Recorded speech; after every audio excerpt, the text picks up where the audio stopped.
Muito bem, muito bem. Estamos aqui para mais um episódio do PPT no Compila. Tamo durando, né, Valdir? Acho que da última vez que eu vim aqui faz o quê? Uns 39 episódios? Acho que não tanto. Então tá durando, mas vai durar mais. Vai durar mais. Eu vejo um longo caminho. Estamos sobrevivendo aí. Parou, você que tá assistindo esse podcast agora, você já deu like, já se inscreveu no canal, já se tá seguindo aí nas plataformas? Deixa eu te mostrar um negócio legal. Acabou de chegar a camiseta do podcast. Ó, bonitona, tô vestindo aqui. Podcast, tecnologia, cerveja, código-fonte, rock and roll e nada de PowerPoint. Essa camiseta ela não vai ser vendida, a gente vai começar a sortear para os nossos ouvintes que se inscreverem, fizerem comentários, divulgarem e compartilharem o nosso conteúdo. Então, aproveita que você tá aí, já se inscreve, compartilha e vamos começar a sortear essas camisetas. Valeu, obrigado! E hoje a gente tá aqui para falar sobre um assunto super relevante, que é agilidade no mundo de desenvolvimento de software, que é geralmente o contraponto da nossa área de tecnologia, de arquitetura, né? Para falar desse assunto aqui, trouxe um grande parceiro meu, de outras vidas aqui, né, Vitão? Pode crer, cara. Victor Gonçalves, Chief Digital Officer da Verity, é isso? Bem Vitão? bonito isso, né? Caramba, cara. Eu quero conhecer esse cara aí. Caraca, se eu soubesse... que é o telefone dele, viu? Se eu soubesse, tinha vindo melhor vestido pra cá. O Vitão a gente já trabalhou aí um tempo aí. Hoje o Victor tá aqui pra resolver um grande mistério nosso, né, cara? Porque PPT não compila, não vira software. Eu quero saber hoje se post-it compila. Ah, você moe lá no liquidificador. Como é que faz post-it virar software? Dá um oi pra galera aí, Vitão. Boa. Cara, eu vou pegar um ponto que você trouxe do post-it, que eu ouvi muitas vezes na minha vida que fazer inovação era colar post-it na parede, né? Virou praticamente um arquétipo da inovação. E no fim do dia, cara, vamos falar aqui de temas sem romance, né? Vamos botar a verdade como ela é. Que eu adorei, inclusive, o nome do podcast, né? PPT não compila. Vida longa, o podcast já começando pelo nome, inclusive. Aqui é na real, velho. Aqui a gente vai falar a prática. Esse é o game. Então, galera, prazer estar aqui com vocês. Sensacional, a gente teve uma trajetória aí no passado, né? E geramos muito aprendizado, inclusive. E aqui tá com vocês e quem tá escutando, vendo a gente, também é um prazer enorme. Ao menos para mim, aqui com vocês. Carioca no meio de tanta gente incrível aqui em São Paulo. Então. Obrigado aí, inclusive, você ter feito esse deslocamento, cara. Vim lá do Rio, no calor, com praia, vim aqui para São Paulo só para gravar com a gente. Obrigado, cara. Deve ser um grande sacrifício. Mas você sabe que... O nosso podcast é extremamente importante e a gente está recebendo pessoas do Brasil inteiro. Sensacional. E, galera, eu fiquei muito honrado com o convite, sem dúvida nenhuma. Acho que vocês têm feito um trabalho fantástico. Se não são 39 episódios ainda, mas certamente chegarão lá.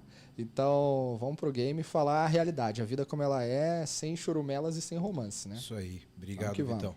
E aí, para aproveitar e fazer aqui o nossa sabatina com o nosso especialista de Agile, tem aqui o meu grande parceiro que já gravou com a gente aqui e vai gravar muitas outras também, Valdir Scarin, líder de arquitetura da VMBears, certo, Valdir? Nosso parceiro, patrocinador aqui.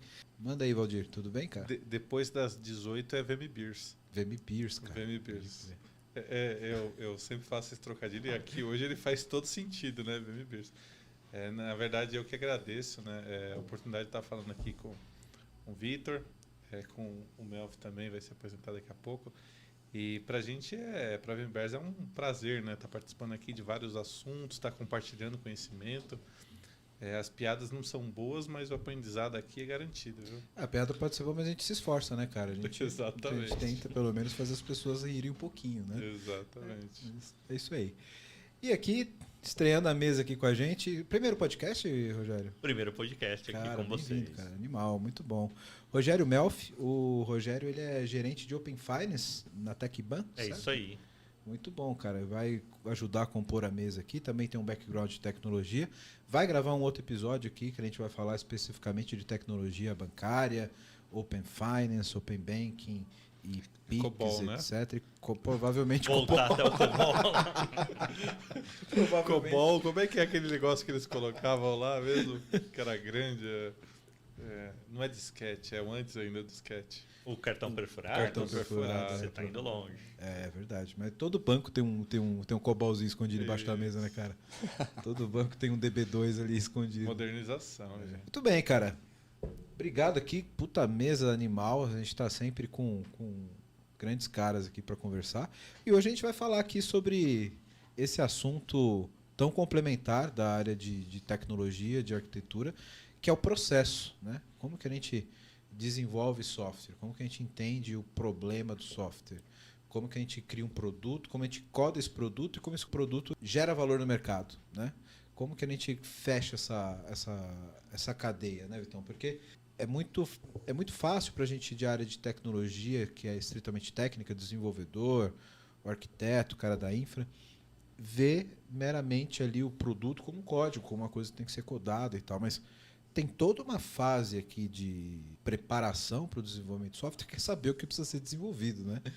Tem toda aquela questão de levantamento de requisito, de produto, de mercado, e como que fecha essa roda?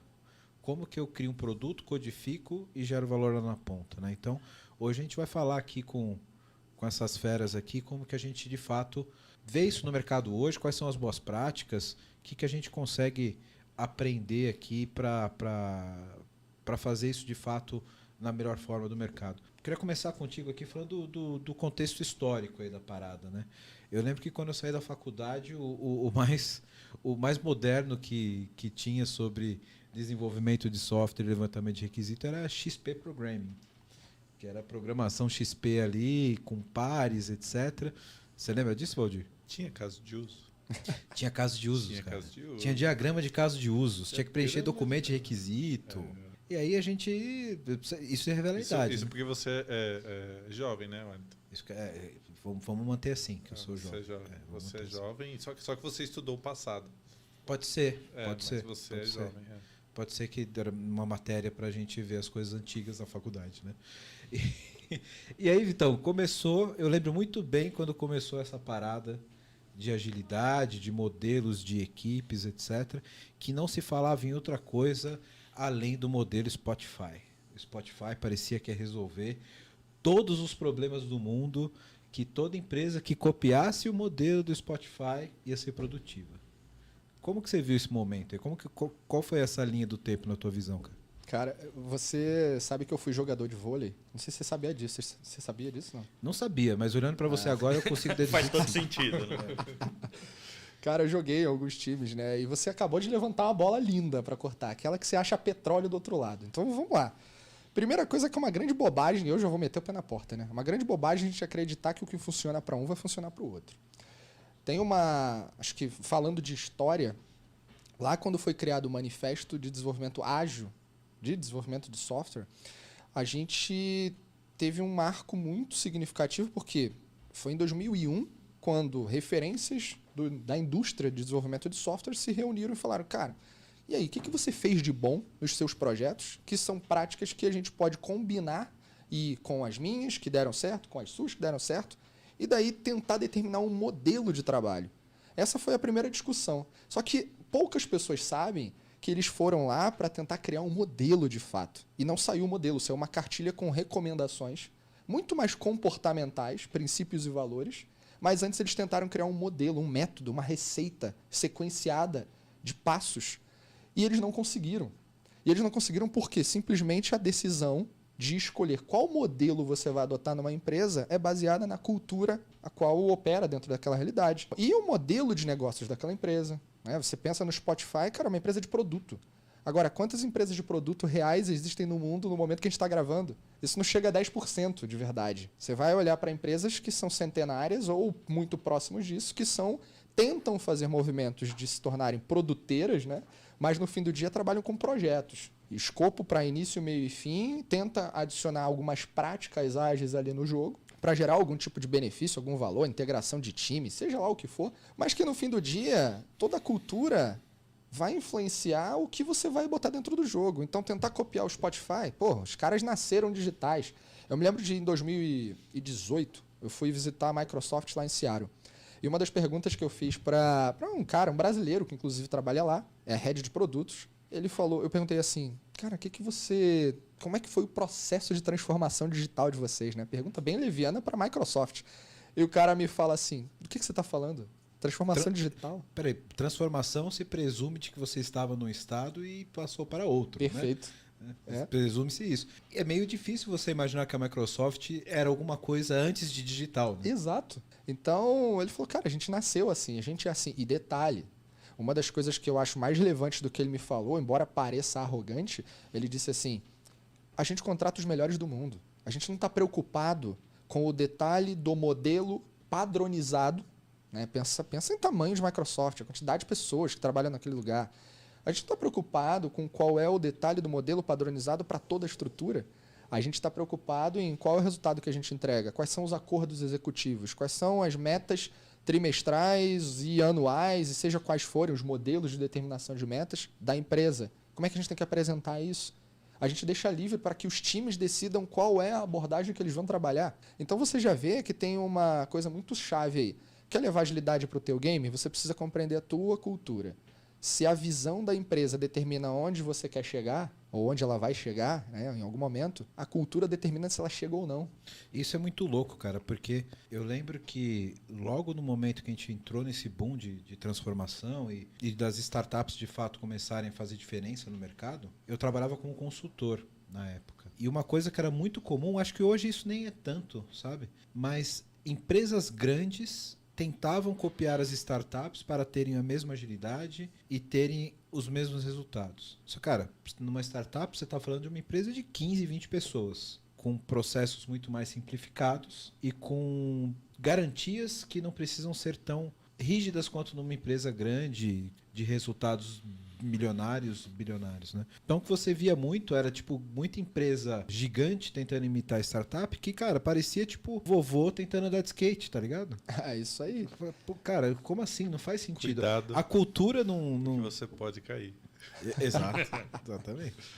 Fica aquela coisa, tipo, de você tentar encaixar uma cultura que não se bate com aquela empresa, tentando buscar um resultado que claramente é real. Você não vai conseguir encontrar daquela forma naquele ambiente, né? Isso faz tanto sentido que aí eu vou voltar num ponto. O vovô pode andar de skate, desde que ele assuma determinados riscos, que ele tenha um preparo específico para aquele momento. Se você for reparar, por que as grandes empresas, grandes e tradicionais, têm uma dificuldade para adotar práticas ágeis ou mesmo uma cultura ágil, que é algo mais abrangente? Elas têm um legado para proteger, elas têm um legado para defender. Você tem empresa com ação na bolsa, você tem acionistas, você tem, sei lá, 5, 10 mil, 30 mil pessoas trabalhando numa grande estrutura que há anos gera valor. E aí, de repente, por eventos complexos, sabe o que é o evento complexo? É aquele que você não determina causa e efeito, mas ele está ali, você não controla. Você não consegue palpar ou segurar e falar, ok, é desse jeito que eu vou tratar esse assunto. Você tem que experimentar, testar coisas, até que você vai descobrir um caminho. Tem risco no processo, tem risco nesse jogo. É aí onde se adequa a agilidade. No melhor dos mundos onde eu posso experimentar para aprender. Então isso está muito conectado com o mundo digital, né? A gente está descobrindo muitas coisas, muitos modelos de negócios que hoje são possíveis porque a tecnologia está permitindo isso. Agora, para você compreender essa realidade, levar isso para dentro da empresa, você tem que compreender que nesse processo, nessa jornada de transformação ou transição, muita gente não vai ficar satisfeita. Muita gente não quer. O ser humano, eu falo que... Vai quebrar muros pra caramba. Vai quebrar. Vai mudar cair. processos, né? Vai cair, inclusive.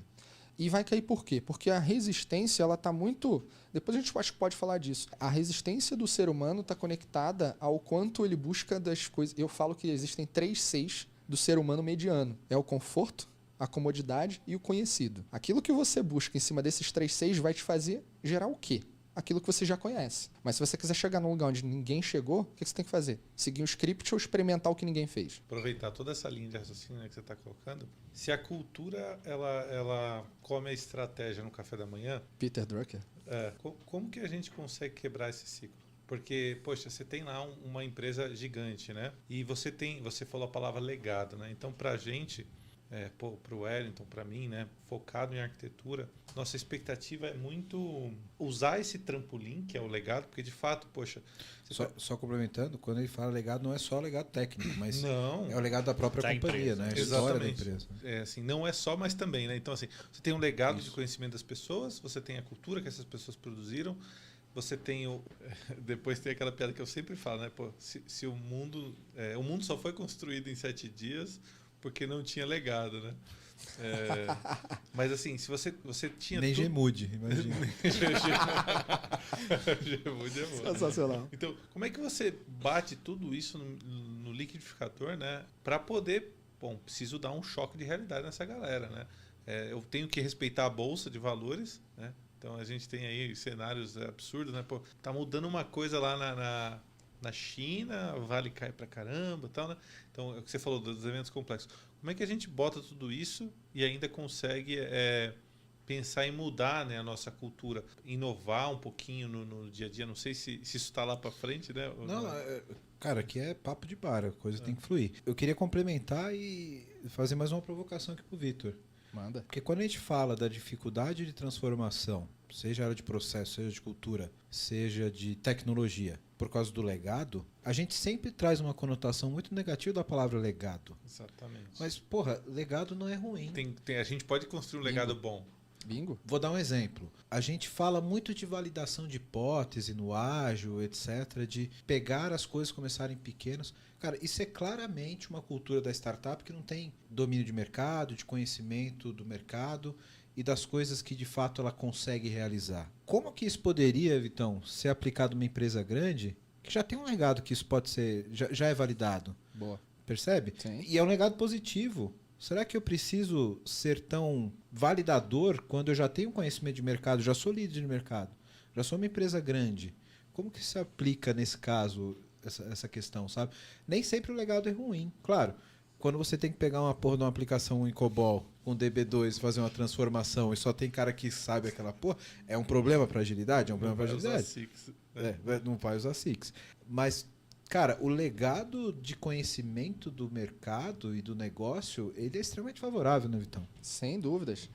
Cara, excelentes essas provocações. Eu vou fazer uma e vou colocar aqui alguns pontos na mesa. Primeiro, o ágil não é para todo mundo. Você vai estar escutando de uma pessoa que trabalha com ágil há anos, um dos caras que tá tentando, desde quando tudo era mato, cortar esse negócio e falar, cara, a agilidade vai servir aonde? Tem gente que tá tratando a agilidade como moda. E a moda, ela dá e passa, e nem sempre todo mundo vai gostar daquela moda.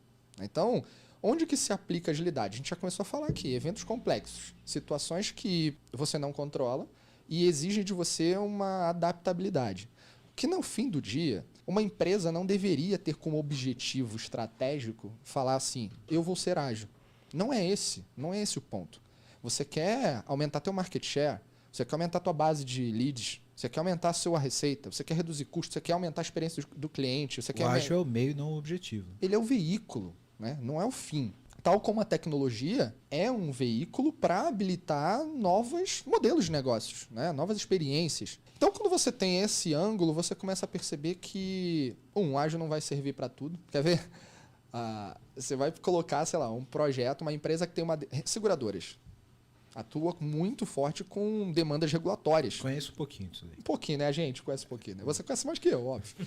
Mas pensa que, cara, você vai receber demanda regulatória, você tem um escopo claro, preditivo, é previsível o que você tem que fazer e você sabe quando você tem que entregar. O que basta você agora, nesse momento, é calcular quanto vai custar aquilo. Então você vai fazer teu estudo e vai projetar aquela realidade. Quando você entende isso, você vai usar ágil para quê? Se você não tem espaço para discovery, para descobrir coisas, para experimentar, no máximo que você pode adotar são práticas ágeis, ferramentas ali ou rituais que vão trazer entre um time mais relacionamento, colaboração, mais transparência. Eu não queria encerrar o assunto agora do fit do ágil, acho que dá para explorar mais, mas eu queria deixar aqui uma nota para a gente falar depois. Essa diferença a cultura ágil e das práticas ágeis. Boa, isso é fundamental. Porque isso é um ponto interessante. Você falou da cultura ágil, de eu ter aquela questão de ter o discovery, de eu ter a experimentação, de eu ter a validação, que tem tudo a ver com uma empresa que está começando no mercado, etc. Mas eu posso ter um projeto tecnológico, por exemplo, que vai implementar um regulatório e ter um Scrum. Tem um Scrum, pode. Né? Exato. E como que a gente diferencia isso? Mas continua o teu raciocínio, eu só queria deixar isso marcado aqui, porque eu acho que isso é um ponto importante para a gente desmistificar, porque tem muita gente que acha que o Scrum, tô usando o Scrum, tô ágil, e não é o caso, você está tendo só um método de divisão de tarefas. E tem muita gente que está fazendo discovery a vida inteira e não consegue compor um produto final e também acha que está sendo ágil. Quero falar com você agora que ainda não conhece a Clever. Clever é uma empresa que já tem mais de 3 milhões de usuários em 30 países com 30 idiomas diferentes, que tem trazido soluções em blockchain, criptomoedas e ativos digitais. O objetivo da Clever é te dar liberdade financeira para operar nesse mercado de cripto. Então, se você acredita nisso, se você acredita nessa liberdade, você já pensa como a Clever, vai conhecer os caras, é clever.io. Estão contratando também pessoal para trabalhar com cripto, com blockchain. Então, se você tem interesse, se você tem conhecimento nessa área, procura a Clever. Se você gosta de criptomoedas, se você opera no mercado, você precisa conhecer a Clever, precisa conhecer as soluções da Clever. Então, o endereço está aqui embaixo no vídeo. Para quem não está no YouTube, é clever.io. Vai lá, vai conhecer, que realmente é um mercado sensacional.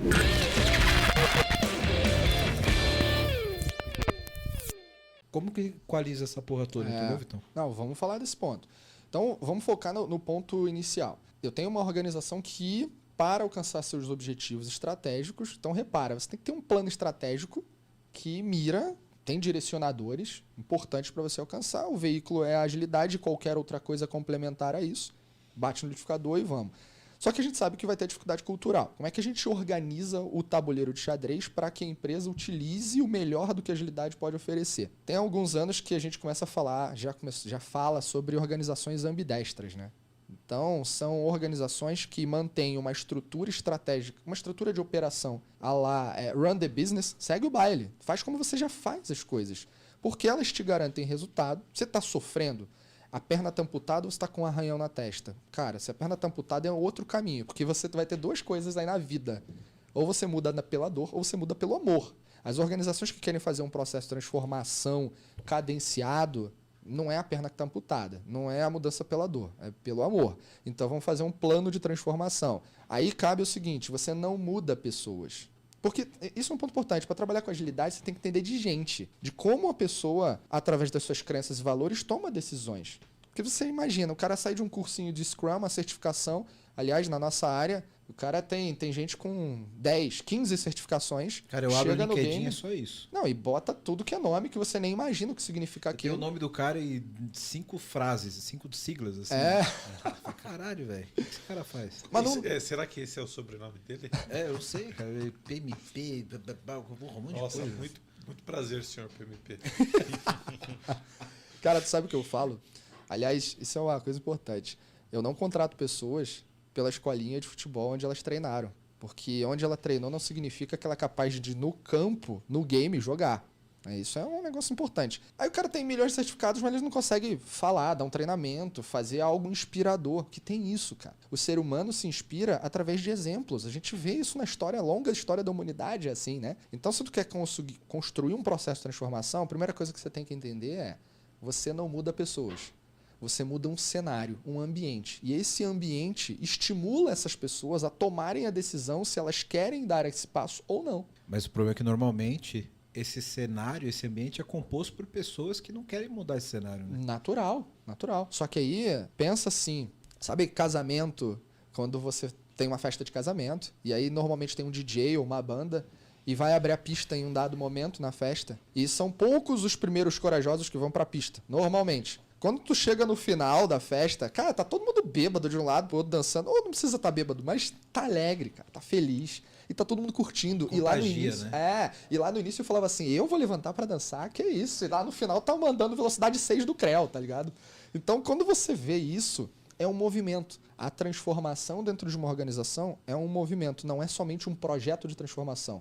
Você tem que ter pessoas capazes de inspirar novos comportamentos. Você não muda uma organização tentando mudar a crença e os valores das pessoas. Se tu virar e falar assim, faz desse jeito que assim é melhor. Cara, sabe o que você está dando? Um soco naquilo que é mais importante e muitas vezes o indivíduo nem sabe. Seus valores. Eu vou falar para você, faz desse jeito que ia ser melhor? Não. É você fazer, por exemplo, mostrando resultados. E aí onde eu conecto com a organização ambidestra que eu estava falando antes. A maior parcela da organização segue o jogo como ele já existe. Só que você vai selecionar um núcleo altamente enxuto. Aí vamos pensar no Lean. Ser enxuto para começar, fazer com persistência e aprendizado algo que vai gerar conhecimento e resultado para depois escalar. A mudança é um conjunto de muitos pequenos, simples, muitos pequenos fáceis. Não é um porradão de uma vez que tu muda tudo. Não é assim que funciona. Então, se você quiser trabalhar a transformação cultural da empresa, tenha um núcleo maior que continua fazendo o que já faz e um núcleo de pessoas que tenham pacto maior com esses valores da agilidade, com a capacidade de serem adaptativos, de serem resilientes ao passo que o backlog mudou, amigo. No meio de uma sprint, sei lá. E aí tu vai falar, pô, já mudou, esse PO é um saco, não sei o quê, ninguém sabe o que quer. Porra, aí você não tá pactuando com os princípios e os valores. Tá querendo seguir um ritual ferramental e ponto. Mas não, você tem que ter crença. Vitão. E nem todo mundo vai ter, é o que você falou. Então você tem que identificar, ter a sagacidade para identificar quem são os primeiros, qual é a iniciativa. É meio que fazer um checklist de o quanto estou ready para começar um movimento de agilidade com um time pequeno, enxuto, mas que ele vai ter a oportunidade de, no processo que ele vai rodar, aprender. E isso vai por conta de aprender, ele vai errar. É parte do jogo. Então tem um investimento que é de risco. Esse é o movimento mais correto, porque a partir do momento que você gera um resultado ali, mostra com KPIs. Porque, cara, falar de squad é muito bonito, né? Todo mundo fala. Mas squad é um empreendimento que é uma organização empreendedora que, através de indicadores, gera valor. Quais são os indicadores de squad? Quem tem efetivamente isso? Um ponto que eu quero falar de indicadores também, cara. Isso é uma metralhadora, velho. Isso aqui vai... Ô, produção, isso aqui vai até meia-noite hoje, tá? Já segura aí. Quero levantar um ponto aí depois. E eu queria, inclusive, pedir para a participação do Melfi aqui, porque ele também é do mercado financeiro, sabe dessa questão da dificuldade de cultura, etc. Já passando a bola para você colocar o ponto, tá, Melfi? Mas tranquilo. Eu queria desmistificar um ponto, Vitão. Para mim fica claro, quando você explica isso, que existem duas visões sobre o ágil. Eu acho que eu conheço pessoas inúmeras que pensam dos dois grupos diferentes. Uma que vê de fato o ágil como uma forma diferente de pensar, pensando em transformação, e aí você tem que pensar, isso envolve muito mais coisas, como você pensar diferente a respeito de um produto, como você evoluir o negócio de forma incremental e etc. E que eu acho, na minha opinião, é a forma mais correta de você pensar sobre o assunto. E existem também aquelas pessoas que pensam no ágil como meramente um processo de otimizar o trabalho. Eficiência operacional. Eficiência operacional. Então, ao invés de eu especificar e mandar o cara desenvolver de uma vez, eu vou colocar lá post-it, tarefinha por tarefinha para ele, e vou mudar a minha operação. Mas não necessariamente eu vou mudar a minha visão sobre o produto ou sobre o que eu quero. Isso vai muito com o que a gente falou antes, né, do que é uma prática ágil e do que é de fato a cultura ágil, né? Perfeito. E eu acho que isso tem muito, aí passando até a palavra para você, Melfi, você que está envolvido aí com novas formas de pagamentos e você deve estar quebrando paradigmas pra caralho no mundo financeiro aí. Como que você vê essa questão de cultura aí para onde você está andando, cara? Não, legal. Eu vou te responder, mas antes vou colocar aqui, jogar um pouco a bola para ele, que o que eu tava pensando assim, quando você colocou, né, o ágil acaba sendo mais uma cultura do que realmente as práticas lá, o dia a dia. E daí você colocou da demanda regulatória. Um time propriamente ágil, uma empresa, quando ela está pensando em ágil, pode vir uma demanda regulatória e daí ela vai enxergar muito mais do que tarefas para executar, oportunidades ali, para realmente cumprir os objetivos daquela companhia. Então, sei lá, criar novos produtos, novas soluções. Então é isso que eu queria validar com você. Queria que você falasse um pouquinho disso, de, putz, é isso. Mesmo uma companhia engessada, que segue uma regulação, que, sei lá, é normal, SUSEP, Bacen, enfim, quando vem uma nova regulação e ela realmente tem uma cultura ágil, ela vê novas oportunidades, ela vê como ela pode criar um outro produto ou melhorar o produto dela, em vez de simplesmente pegar e, putz, mais tarefa para fazer e vamos fazer hora extras. Então eu queria validar contigo, queria que você falasse um pouquinho disso e daí eu respondo aí. Cara, essa provocação é sensacional. Agora, quando a gente está falando disso, a gente não está mais falando de agilidade. A gente começa a falar sobre a estratégia da empresa para se posicionar num futuro em que aí é inovação. É pensar assim, quanto do meu faturamento em 2027, por exemplo, vai ser representado por produtos ou serviços que eu criei nos últimos 3 anos? Isso é discussão altamente estratégica. É você virar... A gente está aqui agora gravando, vou datar o nosso episódio, né? A gente está falando de 2021. Aí a gente fala assim, sou uma empresa altamente inovadora e eu quero que em 2022, 40% da minha receita venha de produtos que eu criei entre 2019 e 2021, cara. O que você precisa fazer nesse cenário? Ter uma mentalidade e práticas, métodos e cultura, né? A cultura é o somatório disso tudo, que enxergue a oportunidade mesmo quando uma demanda for regulatória, mas aí você tem que separar bem as coisas, porque se você recebe uma demanda do Bacen, da SUSEP, ou seja, de quem for, e você não cumprir com aquilo que é exigido, você vai ser multado, provavelmente. Né? Na SUSEP você vai ser multado. Não tenha dúvida. Pois é. Você tem um mínimo a entregar lá. Tem um mínimo. Agora, o quanto você, por conta desse teu objetivo estratégico maior, está disposto a dar um gás a mais e talvez descobrir algo diferente e inserir no teu portfólio. Cara, isso é estratégico. Aí, o que você faz? Vou usar agilidade para cobrir esse pedacinho. Vou experimentar. Cara, processo básico. Discovery, delivery e mensuração. E measure, né? Basicamente. Só que para você fazer isso, vai te exigir alocação de pessoas, vai te exigir, né, tempo, dinheiro. Quanto você está disposto a isso? É da estratégia da empresa. Se o cara falar, eu sou ágil porque eu tenho método, não é suficiente para tomar essa postura. Tem que estar ligado à estratégia. Pelo menos é o que eu tenho visto, tenho percebido. Então, tem alguns exemplos de empresas que têm essa postura, de fato, mas isso se conecta com uma outra coisa altamente estratégica de inovação, que é uma organização vai definir um plano estratégico e aquele plano vai determinar para um período um conjunto de iniciativas que ela vai executar. Que ela vai, ou através de um olhar de produto ou um olhar de projeto, mas ela vai executar. E aí você vai entender o seguinte, quanto disso é um horizonte de inovação, de incremento, de fazer pequenas melhorias todos os dias. E o quanto desse meu portfólio de iniciativas está balanceado para inovações disruptivas. Aí a gente vai cair lá nos 3 horizontes de inovação da McKinsey, que o Steve Blank falou que morreu, e tem um monte de polêmica nisso. Mas, cara, H1, incrementos leves. H2, horizonte 2, inovações numa base de cliente já conhecida, mas é uma inovação de modelos de negócios. Vou fazer uns experimentos. H3, disrupção total. É a Uber criando drones autônomos de passageiros. Putz, você vai desafiar a ANAC para botar esse negócio no ar, né?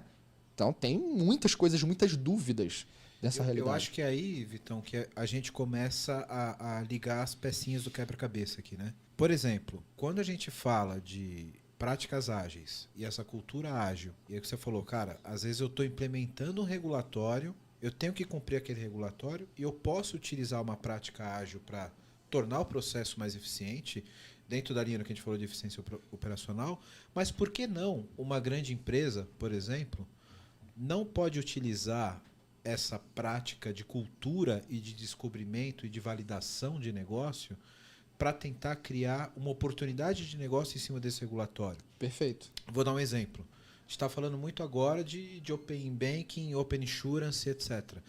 O Open Insurance, eu sei porque estou envolvido no mercado, nós temos demandas regulatórias para atender de Open Insurance. Então, uma grande empresa, ela vai ter que cumprir. E ela vai ter que fazer um Scrum, vai ter que fazer ou não, um Waterfall, whatever. Mas ela vai ter que cumprir aquilo. Por que não rodar uma dinâmica de discovery, como você estava falando, né, Vitão? E procurar oportunidades... Traduzindo, design thinking, lean inception, isso aí tem um monte. Aí você vai explicar para nós a diferença dessas porra tudo aí, tá? Sabores de tudo isso. Todos esses sabores aí. Mas por que não trabalhar isso para encontrar novos modelos de negócio? Principalmente quando um regulatório é como esse, né, Melfi, de Open Banking, Open Insurance, que abre outras possibilidades de outros produtos, de outras operações. Eu vou ficar preso só no operacional? Então, eu vejo a oportunidade no ágil aqui, cara, de você realmente fazer uma visão sobre...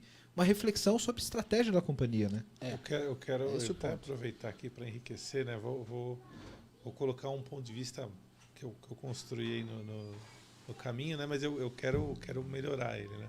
Eu tenho para mim que a gente não experimenta tanto, né? Numa entrega onde a gente precisa ter um objetivo muito claro. a gente dá mais foco para o objetivo claro do que na experimentação, na construção de algo, né?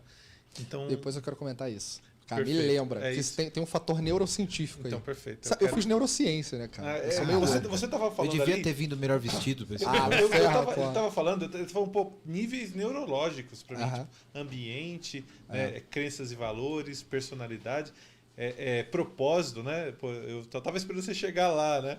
Mas para mim tava muito legal tudo isso que você tá falando, Vitor. Mas assim, eu vejo aí, né, do que você está falando, poxa, tudo isso que o Wellington falou, né, para você trazer para nós, mas também assim um ponto de vista da responsabilidade da entrega. Então, poxa, o ágil, sempre que a gente está ali no dia a dia, poxa, eu quero saber de uma data, eu quero ter uma previsão, a gente acaba tendo uma dificuldade para lidar com essa previsão. Então, aí é uma coisa que eu trago, né, para o meu método de trabalho, porque eu sou extremamente pragmático. Quem trabalha comigo sabe que, assim, para mim tipo, tem que sair. Não importa se vai ter chuva, sol, choro, lágrimas, vai sair. Então, eu procuro, assim, aprender num período de descontração, numa oportunidade válida, mas na hora da entrega eu entrego, né?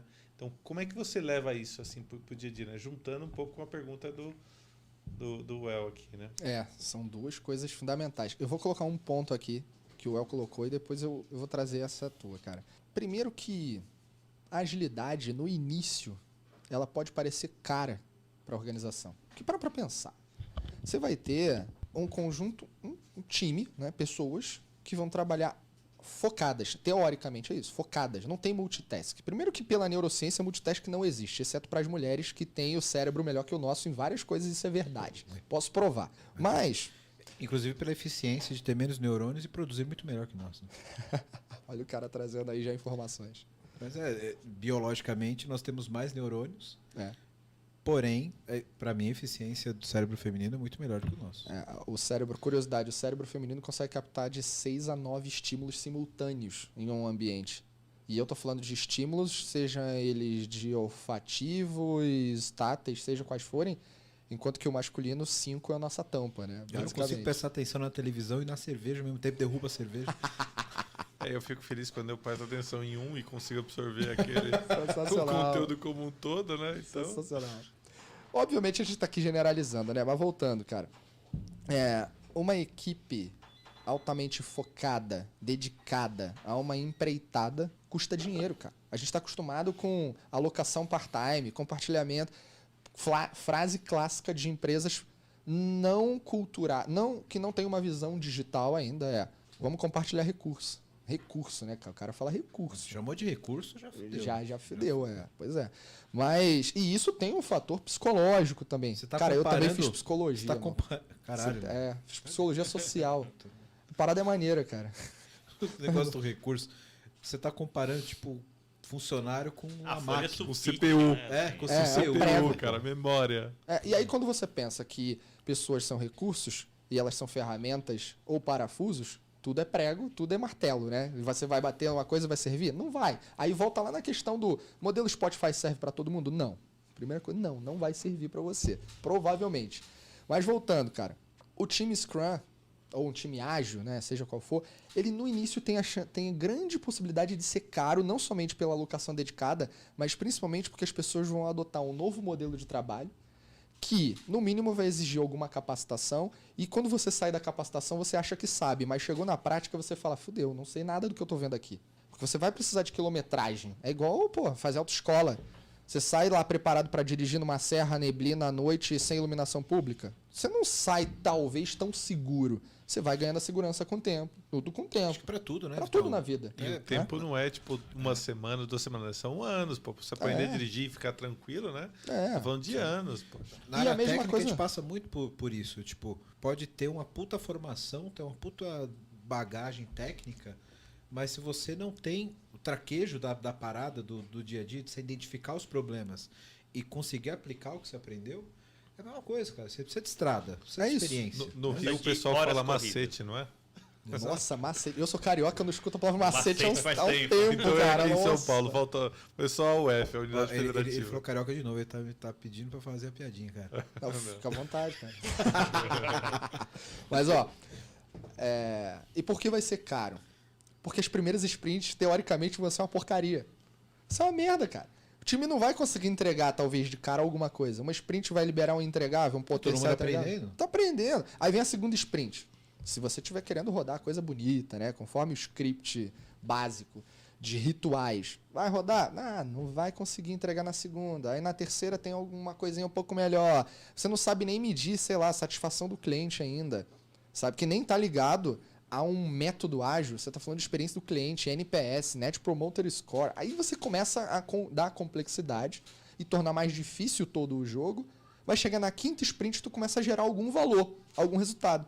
Aí você olha para isso, os gestores em nível executivo, depois de 5 sprints, pensa. Cada sprint gera, vamos pensar por baixo, 2 semanas. Passou 10 semanas na brincadeira. 5 sprints. E aí? Qual o valor que você gerou? Você empreendeu um monte de dinheiro numa parada que não gerou absolutamente nada. Primeiro pensamento, volta a fazer o que fazia antes, não quero mais. Que ágil é esse? Que é mais lento que o outro, como eu fazia antes. Exato. Então o ágil no primeiro momento pode ser caro, porque você está aprendendo um jeito adaptável de gerir backlog para um contexto que você está vivendo. E um contexto que é pavimentado de incerteza. Uma coisa que eu sempre falo, Vitão, é sempre que você, em qualquer empresa, antes de você julgar se algo é caro ou não, você tem que pensar qual é o custo de você não ter. Exatamente. Então, Boa. porra, Você tá muito sábio, muito filósofo, Você cara. vê, cara? Nossa Acho que é o senhora. microfone me deixa sábio. Aí esse fone bonito aí, cara. Você vê, deve ser Porra. também. Então, porra, beleza, ágil é caro. Mas e o custo de eu não ser ágil? Exato. Aí o Que é ágil exponencial, caro. concorda? Certo. Porque a minha curva de aprendizado, ela vai chegar no platô onde eu vou de fato ser ágil. Concorda? Então eu tenho um período ali que eu vou sofrer um pouco. É. E eu vou ter que investir. Mas lá na frente, eu vou ter um platô de agilidade que vai compensar esse meu investimento e que vai superar possivelmente o meu custo de nunca ter feito isso e continuar fazendo as coisas como sempre foram, né? Cara, a gente coloca isso numa equação. Você consegue montar uma fórmula matemática. Você olha que eu não sou bom em matemática. Eu tenho falado isso, inclusive, Você constantemente. fez psicologia, né, velho? É verdade. Tudo né? que é humanas ele fez, né? Mas, cara, isso é uma equação. Porque se você for parar pra ver, a mudança tem um custo financeiro, mas tem um custo emocional. Sim. Que é grande pra caralho. Que é grande. E isso tudo pode ser superado se você tiver uma percepção maior de benefícios, visão de longo prazo, quantidade de pessoas influenciando, porque esse custo no primeiro momento parece ser maior. Parece. Em médio e curto prazo, você começa a positivar valor, né, antes. Que a gente fala, cara, a agilidade, o grande benefício, um dos grandes, é reduzir o time to market. Quanto você consegue botar produto na rua mais cedo, ao invés de trabalhar com longos projetos que vão talvez nunca serem validados. E você, quando botar o bloco na rua, fala, pô, o carnaval já passou, maluco. Não é mais isso que eu quero. Então, a ideia central é se permitir um modelo de experimentação, um modelo de validação de hipóteses, um modelo de testes. E aí ele só vai parar de pé se você tiver lideranças que compreendam esse cenário e permitam essa realidade. Aí a gente vai cair no cenário de segurança psicológica. Por que muitas pessoas não querem, dentro de uma organização, adotarem uma postura ágil? De falar, putz, eu tenho aqui, ó, meu backlog é esse, isso que eu tenho que fazer. Aí teve uma dinâmica de mercado que você percebeu uma oportunidade e fala, olha, é hora da gente mudar o backlog. Próximo sprint, ao invés de fazer isso que a gente planejou, vamos fazer tal coisa. Traz, sabe? Muda a priorização. Tem gente que não consegue se sentir confortável com isso, mesmo porque tem um fator histórico da vida do ser humano. A gente foi treinado para seguir um script associado a estuda, porque seu pai mandou, sua mãe mandou. Aí quando você estudar, seja bom aluno. Sai daquela realidade e vai para uma boa universidade. Mantém um CR alto para você ser chamado para uma boa empresa. Naquela boa empresa, trabalhe, fazendo o plano de carreira que ela propõe para você chegar no topo e um dia ter conforto. Esse é o script da vida, né? Estável. Quanto mais estável Exato. e com menos mudança, melhor. Melhor. Aí vem o ponto que eu disse que eu queria comentar antes. Pelo viés, pela neurociência. Arquitetura da mente humana. Vou simplificar pra caramba. Não é tão simples, eu vou simplificar. 2 padrões de pensamento. Um que está associado à familiaridade e outro que está associado à novidade. A gente tem uma tendência, eu falei mais cedo sobre os 3 Cs, né? Conforto, comodidade e conhecido. Cara, isso não é uma questão que a gente olhe e fala, pô, tá dando mole. Lá no Rio a gente fala isso, tá dando mole. Não, cara, isso é natural do ser humano porque parte da nossa mente foi criada para nos proteger. A gente vai olhar para momentos lá dos nossos ancestrais. Cara, imagina, o cara tá na floresta, na selva, tá caçando. Tô falando de centenas de milhares de anos atrás. O cara tinha que caçar para sobreviver. Aí, um belo dia, ele vai e come uma planta, sei lá. E essa planta é venenosa. E aí, o cara passa mal na tribo, morre. Sabe o que está acontecendo naquele momento? As pessoas ao redor que viram o seguinte, pô, esse cara experimentou algo novo. E essa planta ele não sabia que era venenosa. Aí o cara morreu. Aí o que o cérebro automaticamente faz? Coisas novas podem pôr em risco a minha sobrevivência. E o cérebro quer te proteger.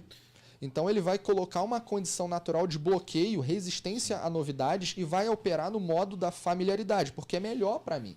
Isso vai me garantir, no mínimo, a existência, o ar que eu respiro. Eu preciso disso. Agora, leva essa realidade para dentro da empresa. Vou trabalhar com agilidade. Não precisa nem de agilidade, cara. Vou mudar o RP da empresa. Tem gente que começa a se borrar quando você começa a falar disso. É porque naturalmente você vai sempre ter uma resistência a qualquer coisa que mude, né? Exato. Isso é natural.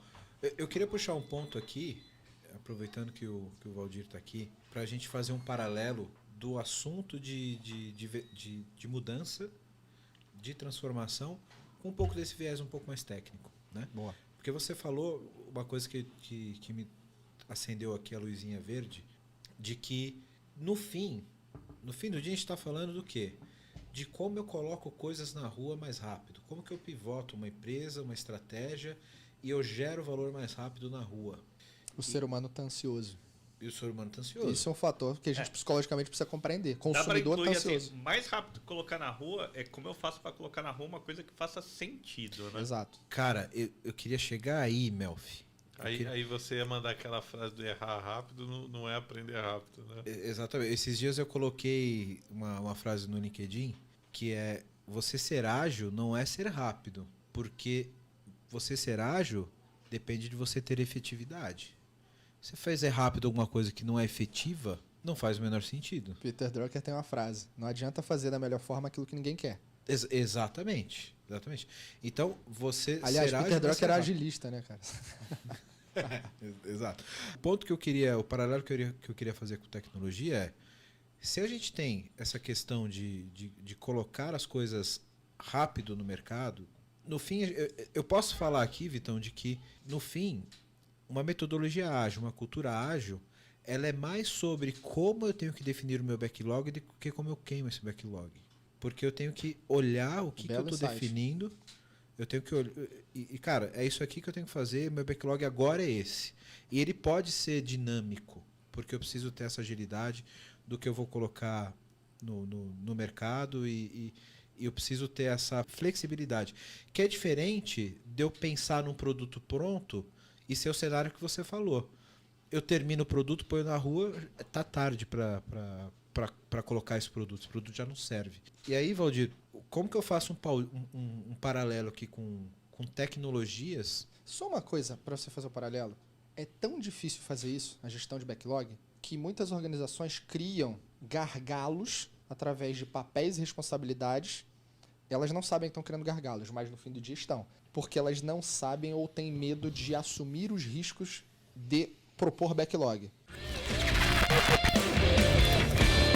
Bom, você que tá vendo esse podcast da hora, tá vendo um monte de problema aqui que a gente tá colocando, né? E quer uma ajuda aí na sua empresa, faz o seguinte, entra no site aqui da VMBears, que a gente pode te ajudar. vmbears.io. Nós somos uma empresa relacionada à arquitetura de soluções, a modernizações de aplicações, também atuamos na frente de DevOps, para ajudar vocês a serem extremamente ágeis. Então, dá uma olhada no nosso site, que vai estar aqui embaixo, vmbears.io, e lá você vai poder ver um pouquinho da nossa história, dos nossos profissionais. E aproveitando, se você for um profissional da área de tecnologia, que está afim de trabalhar numa empresa legal, um monte de colega, gente boa e tecnologia de ponta, manda um e-mail para peoplecare@vmbears.io.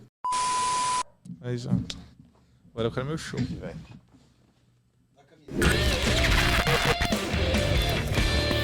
O que a gente tem hoje? PO, cara, a cada 1000, quantos são bons de verdade? Cara, é o papel mais complexo que eu encontro, difícil de encontrar gente boa. boa, preparado, com experiência, de assumir responsabilidade, empoderado. Na maior parte dos casos, você não vai encontrar a diferença entre o PO e o Scrum Master. E aí você cria um outro papel, PM, o Product Manager. E aí o Product Manager tem um monte de gente que acha que cara, é lenda, né? Que faz o PO, o que faz o PM, um é chefe do outro. Aí começa a inventar um monte de histórias, aí começa a criar uma outra disciplina, produto, que bebe da agilidade para ter uma cultura de produto. A gente não começa a falar mais, não fala mais cultura ágil. Cultura ágil é entregas incrementais com gestão de backlog. Mas quem impulsiona a gestão de backlog com dados? Cultura de produto. Você vai usar lá métricas do funil de growth hacking, por exemplo. Aí tu vai falar, cara, aquisição, atração, você vai começar a falar de retenção, recomendação, são métricas que agilidade não é, cara, pergunta ali o agilista ali da esquina se ele sabe o que é isso. Não, mas pergunta o produteiro, cara, é minha vida. Cara, aí você e começa a que, no combinar fundo, coisas. são faces do mesmo cubo, né? Exato. A gente está trabalhando a mesma coisa. É. Só que são maneiras de ver diferentes. De repente, São o cara que é o gargalos, cara, que a produtista, gente ele cria. está olhando para o mercado, tem uma questão um pouco mais mercadológica do que operacional, né?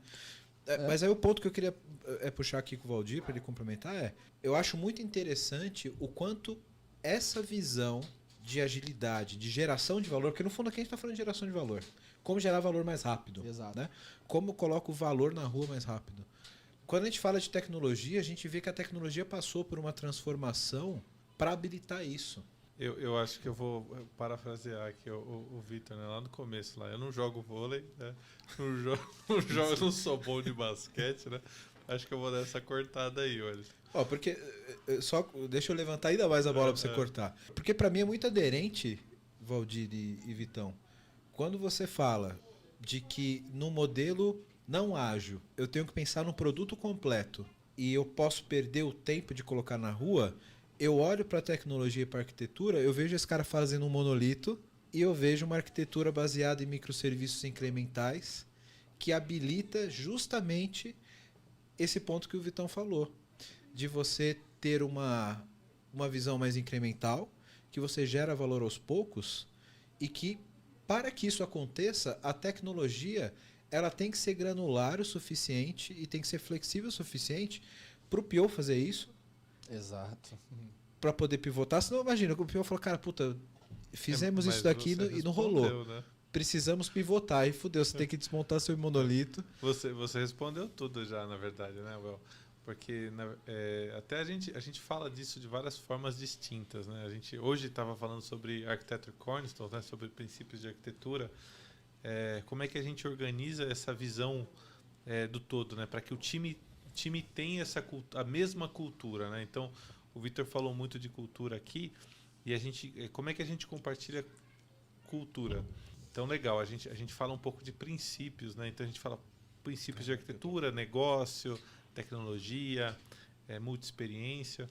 Mas eu acho que o que responde 100% assim da tua visão, né? Como é que a gente prioriza as coisas, né? Então, a arquitetura dá essa visão. Acho que é responsabilidade do arquiteto.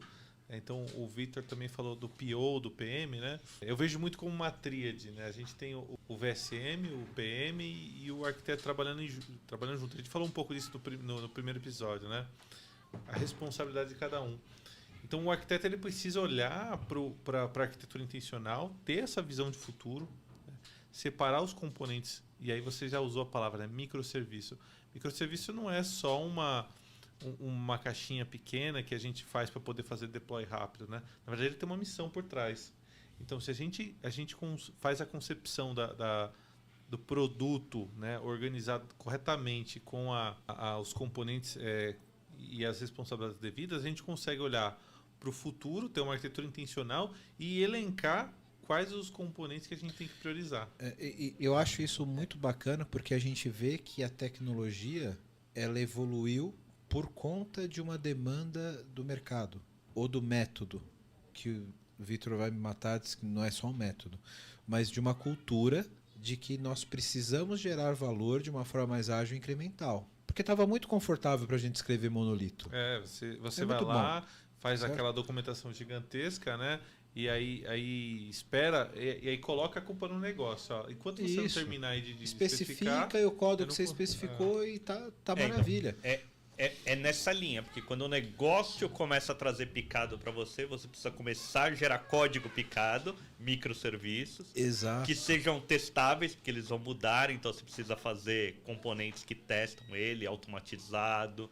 Precisa colocar numa esteira de DevOps, enfim, porque eles usar precisam... princípios, né, para você poder deixar eles flexíveis e acopláveis, né? Então, poxa, você estava ali fazendo um software, pô, eu estou fazendo a primeira parte dele. Como é que eu entrego com a segunda parte? Daí vem os padrões de tecnologia, de arquitetura, né? REST, eventos. E de repente a gente tem uma estrutura onde você tem um PO que cuida de uma parte do negócio, tem um outro PO que cuida de um outro aspecto do negócio. E eles não podem, por demanda de mercado e de método e de agilidade, não, o Vitão vai bater, eles não podem sincronizar o deploy dos caras, entendeu? Eu não posso depender a minha entrega da tua, porque o negócio ele é dinâmico.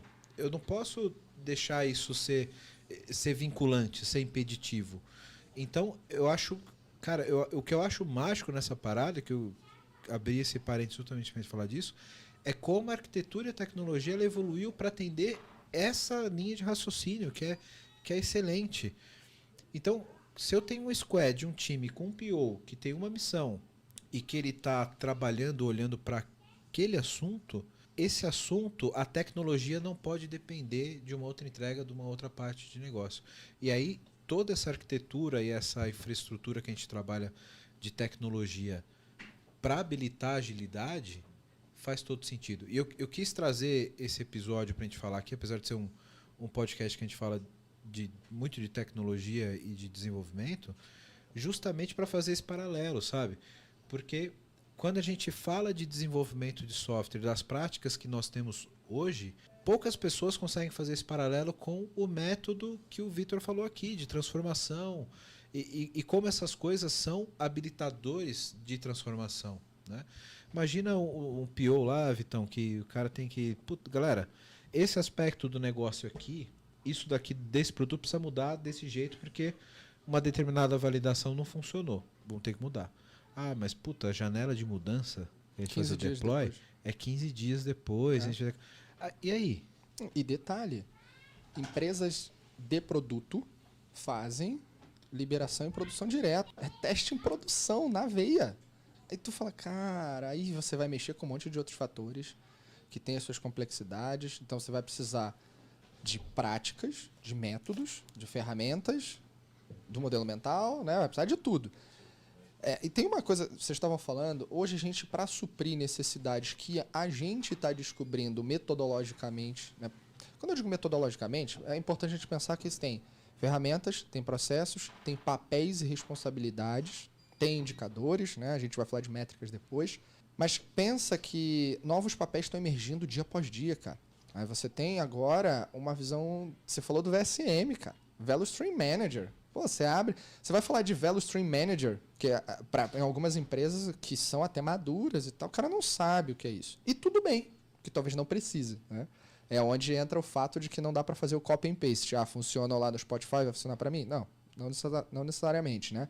Cada empresa tem a sua estrutura e necessidade. Mas tem o Squad Lead agora. Tem o Tech Lead. Ô Victor, vou até aproveitar. O Squad Lead, qual que é a diferença dele pro Scrum Master? Pois é, esse é o ponto. Eu não vou citar o nome da empresa aqui, mas quem já conhece a minha história sabe do que eu vou falar.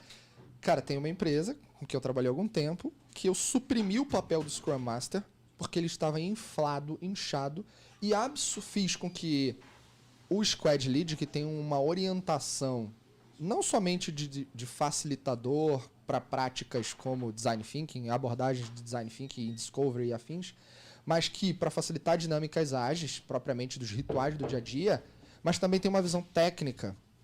Suprimir ali, porque estava inchado, cara. Para que eu vou ter um Scrum Master, vou ter uma pessoa com uma referência, não estou falando que é um Tech Lead, sabe, uma referência mais profundamente técnica, mas alguém que fica no meio do caminho, um coordenador. Aí o que aconteceu isso no mercado? De você eventualmente ter Tech Lead, Scrum Master, Squad Lead, aí tem o Agile Master, Agile Coach, Agile Deus, né? Por que tem isso? Porque você tem o Super Saiyajin também. Super Saiyajin. Sensacional. Tem o Super Saiyajin, tem o Superman. Esse é o Vitor. Porra, não, é pastor da igreja da Bola de Neve, cara. Você já parou para ouvir a palavra do Agile hoje? Você faz isso com as pessoas?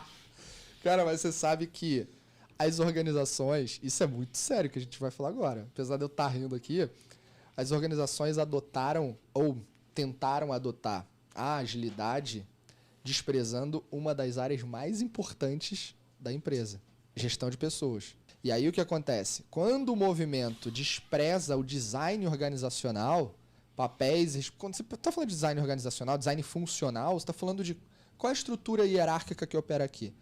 Vice-presidência, presidência, vice-presidência, diretoria, superintendência, gerência, quantas senioridades tem nessa bagaça. Aí você pega tudo isso e vai botar para funcionar como squad. Onde é que o coordenador vai... O que o coordenador vai fazer? Aí tu inventa papel. E aí você cria um monte de sombra, traz práticas ágeis, mas você não está sendo ágil. Por quê? Porque você está sendo caro. E a agilidade quer ser eficiente para produzir valor. Esse é o vovô andando de skate. Que não se preparou. Que não se preparou, não pôs joelheira nem nada. Não, Esse cara vai levar um tombo. hein? Esse vai cair. E esse vai detalhe, cair. ele não alongou, ele não tá cuidando dos seus músculos, ele não tá se alimentando direito. Ele falou, não, vou subir no skate. Cara, qual a chance de você cair? Grande. Vambora, tá todo mundo andando de skate, eu vou andar também. É. Né? É o pensamento do o ágil porque todo mundo é, o ágil porque o objetivo é ser ágil. Aí tá errado. Eu ajo pelo ágil, né? É. E eu acho que também vale a pena a gente pensar o seguinte: não tem problema começar assim, né? Mas tem que mudar, tem que evoluir. Até porque a maioria das pessoas, das empresas começaram assim. Não tem problema Só nenhum. que tem um detalhe. Hoje aconteceu uma coisa interessante. Fui visitar um cliente da gente e esse cliente começou agora um processo de transformação digital. É um grupo com 63 empresas. É um grupo econômico gigantesco, que dentro de uma das suas atividades é o maior da América Latina. Eles começaram o processo de transformação digital literalmente há Pode 3 falar o meses. nome se quiser, depois eu mando lá a proposta de patrocínio. Pode falar. Sensacional. 3 meses atrás começaram o processo de transformação. Quando eu digo começaram, vamos diagnosticar um cenário, qual é o teu nível de maturidade digital, e pensando em várias dimensões e tudo, até do nível de como eu faço governança das iniciativas aqui, plano estratégico, não somente estrutura tecnológica e afins. E aí eu me lembro que as discussões lá, pouco antes desses 3 meses, 5 meses atrás, eram do tipo, pô, acho que a gente está começando tarde. Eles falaram isso.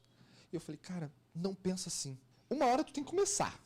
Provavelmente. Mas não pensa assim. Pensa Começar que... tarde é melhor que não começar. Né? E tem outro detalhe. Quem começou antes tá mais calejado. Eu tô olhando pra minha mão porque eu tenho os calinhos aqui da musculação. Tá mais calejado. Por quê? Errou mais. Experimentou mais. Agora sabe um pouco mais. Então tem muito aprendizado já gerado em processos de transformação que para aqueles que vão começar agora, talvez tenha o seu game acelerado. É isso que eu falo lá na Verity. Cara, a gente acelera a transformação das empresas, porque a gente aprendeu muito. A gente hoje sabe como fazer isso muito mais do que um dia soubemos. Então, se você percebe que começar agora tem suas vantagens, cara, quanto eu já não errei? Quanto eu já não fiz bobagem?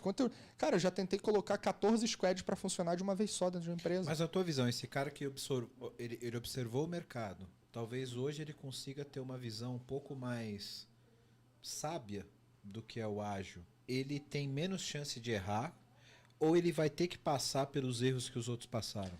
Ele vai errar. Porque no fim do dia você tem pessoas. E pessoas, cada um...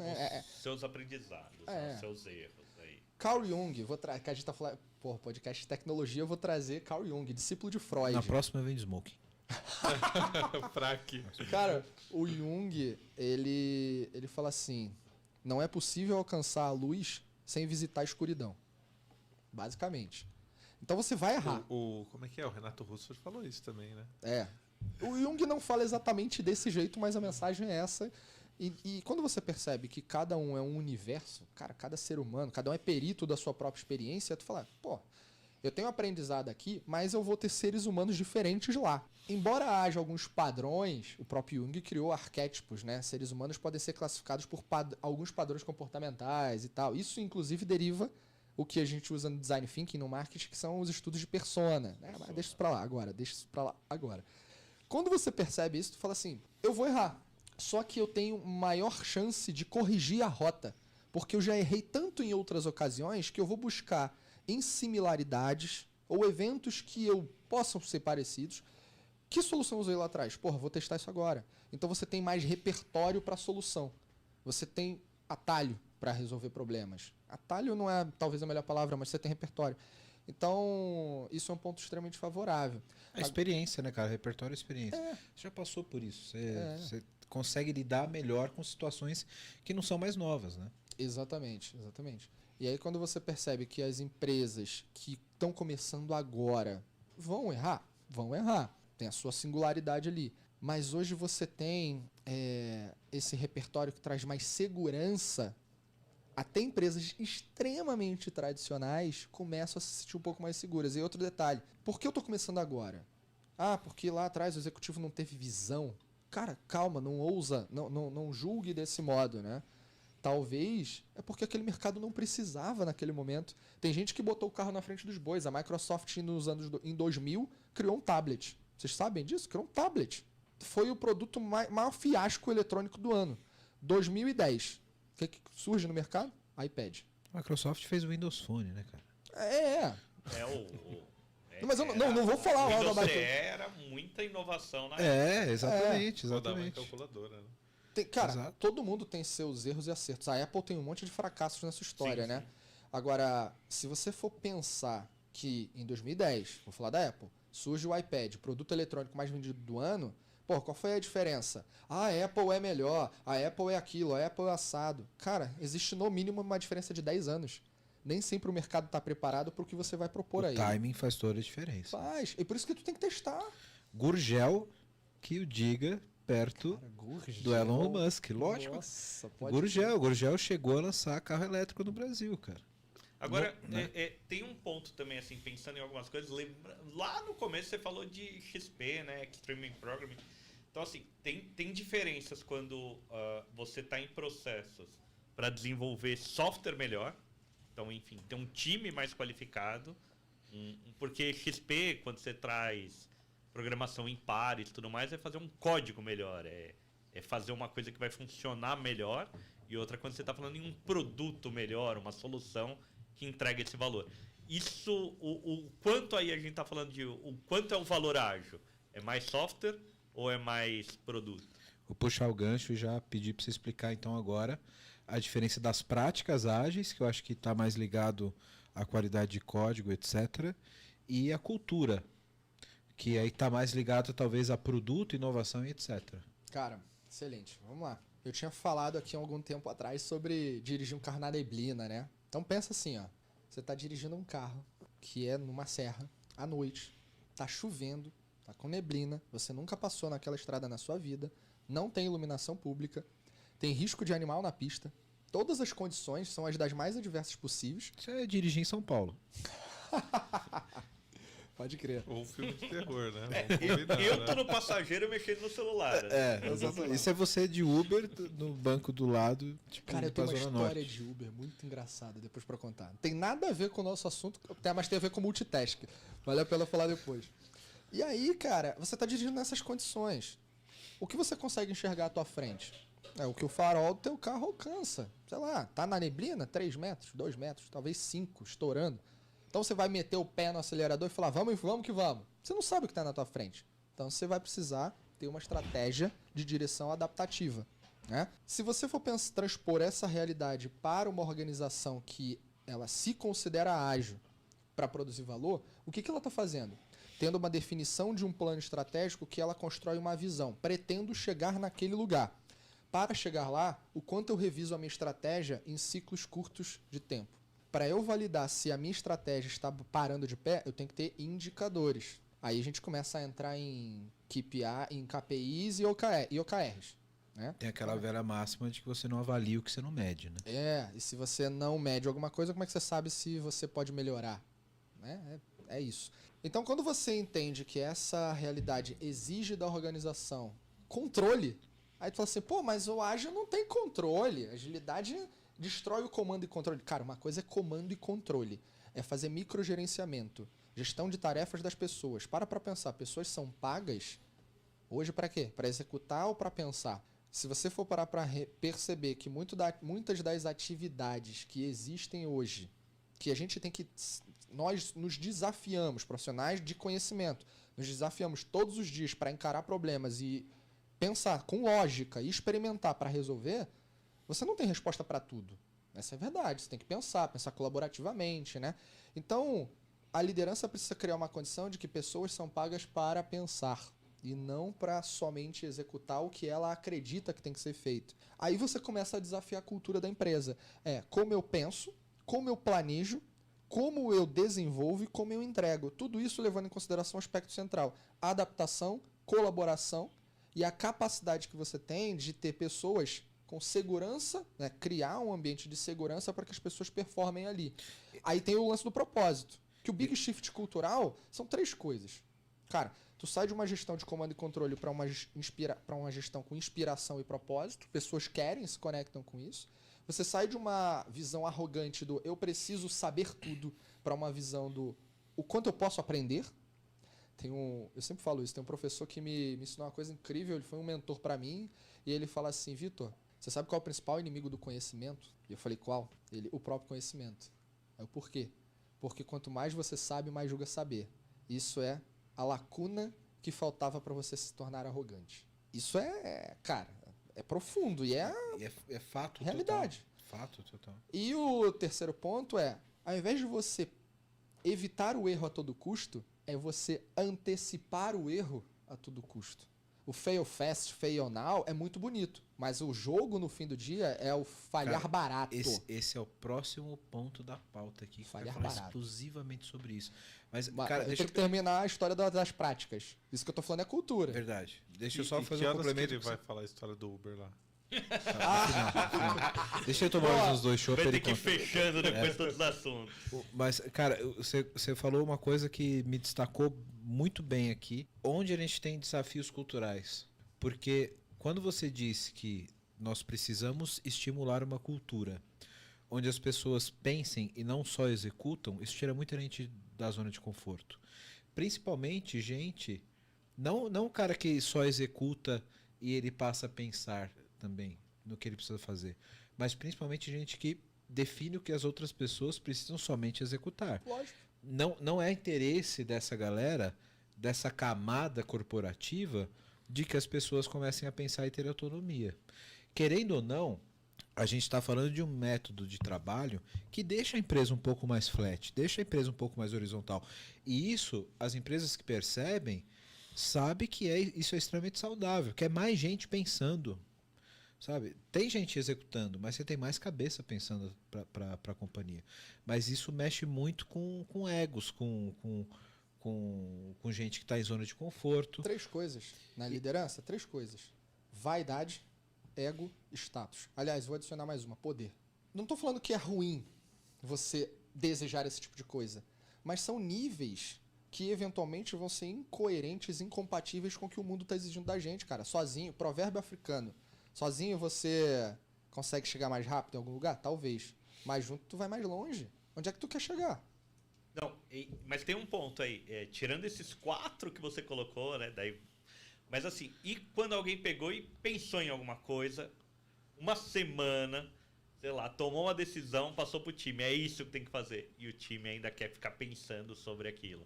E daí, ponto, como é que lida isso? Aí isso a gente resolve isso. Cara, a gente tem uma abordagem de gestão que tá na moda, mas é uma moda boa.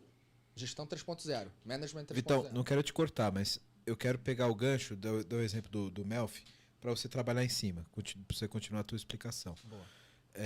Quando a gente falou do legado, vamos supor, toda uma empresa gigante, certo? Estamos trabalhando essa questão do ágil, da hipótese, etc. Você tem um cara que é um gestor extremamente experiente, com esse legado de negócio, ele chega para a equipe e fala, galera, vamos fazer isso aqui, porque isso aqui é o que funciona. E a equipe fala, não, vamos experimentar, vamos fazer hipótese, vamos testar hipótese, vamos fazer o MVP. Cara, como é que resolve esse conflito? Você tem um cara que é extremamente experiente, ele sabe o que precisa ser feito. E tem um time que está seguindo a risca ali a cartilha da hipótese, da experimentação. Como é que resolve uma situação dessa? Cara, a gente vê no mundo problemas, vou sair dessa realidade e vou falar de casamento, cara. Você vê problemas em casamento, a pessoa chega na frente da outra e fala assim, juro a vida inteira é isso e acabou. E quantos não acabam? Quando você percebe isso, tu fala, o que faltou ali? Né? Se em algum momento você não falou, é isso e para sempre? O que faltou, cara? Cara, é na natureza do ser humano. Então, a agilidade não é o ponto que vai resolver essa questão. Aí você vai ter que navegar em outras práticas. A gestão 3.0, que eu vou responder propondo uma ferramenta, inclusive, a gestão 3.0 foi proposta por um cara chamado Johan Apelo, um holandês, que disse que, trabalhando com TI, inclusive, tentou levar agilidade... Vou ter que fazer um glossário com todo mundo que você citou aqui, Vitão. Vai dar um trabalho do caralho esse episódio, velho. Sensacional. Bota no PPT, cara. Eu tenho que botar no PPT. Mas aí não compila aí, né, gente? Referência bibliográfica, ferrou. né? É o último capítulo. Vou fazer um glossário no final. O cara, trabalhando com tecnologia, tentou levar agilidade para as organizações e viu, porra, cara, não adianta. Não adianta o método. Eu não estou conseguindo sair do outro lado. O que está faltando? Aí ele percebeu, foi estudar psicologia, coaching, neurociência, foi estudar gente e detalhar qual o funcionamento básico, regular do ser humano. Ou pelo menos o que acontece aqui dentro. E aí quando ele entendeu que era possível trazer ferramentas que mais pareciam jogos, que estimulassem as pessoas a deixar as regras claras, ele criou um conceito que, vou tentar resumir, gestão 1.0, era industrial, revolução industrial. Você é pago para fazer a máquina aqui funcionar. É tipo aquele filme Tempos Modernos, lembra? Quem não viu, tá aí uma recomendação. Então, cara, você paga só para operacionalizar a coisa, apertar parafuso. Revolução, gestão 2.0. Você tem, ainda na 1.0, você tem microgestão, né? Tô vendo se você está apertando parafuso. Na revolução, na gestão 2.0, pessoas começam a ser o principal ativo da empresa. Só que você mantém sistemas altamente hierarquizados e no fim do dia a decisão é por carteirada. Mas você começa a capacitar, começa a valorizar um pouco mais pessoas. Gestão 3.0, a gente está vivendo num condomínio. Esse condomínio, você está num prédio, né? E você é proprietário do teu apartamento. Só que tem regras. Por mais que você queira, sei lá, andar nu no teu apartamento, você tem regras. Por exemplo, não pode fazer churrasco na varanda. Ou não. Churrasco você pode fazer, só não pode fazer nu. Sensacional. Cara, eu vou querer gravar todo dia com vocês. Vocês são incríveis. Então, nessa situação, tem regras que são claras. Você não pode fazer tudo o que você quer. Mas dentro de um ambiente, aí é que vem o segredo da parada. Dentro de um cenário que compete somente a você, faça o que você quiser. Padrão Microsoft hoje de trabalho. Quando eu conheci lá a divisão de games do Xbox, os caras trabalham exatamente assim. Ó, você time, faz o que quiser. No fim do dia é isso aqui que a gente tem como acordo, beleza?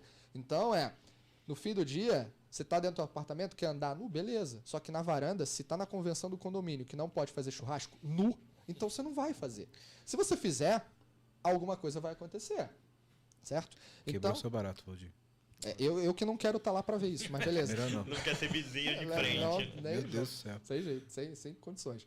Agora, se você pensa com esse raciocínio, como é que funciona um condomínio? Quem paga as contas de luz da área pública? Todo mundo. Quem é que paga a conta de água do condomínio? Todo mundo.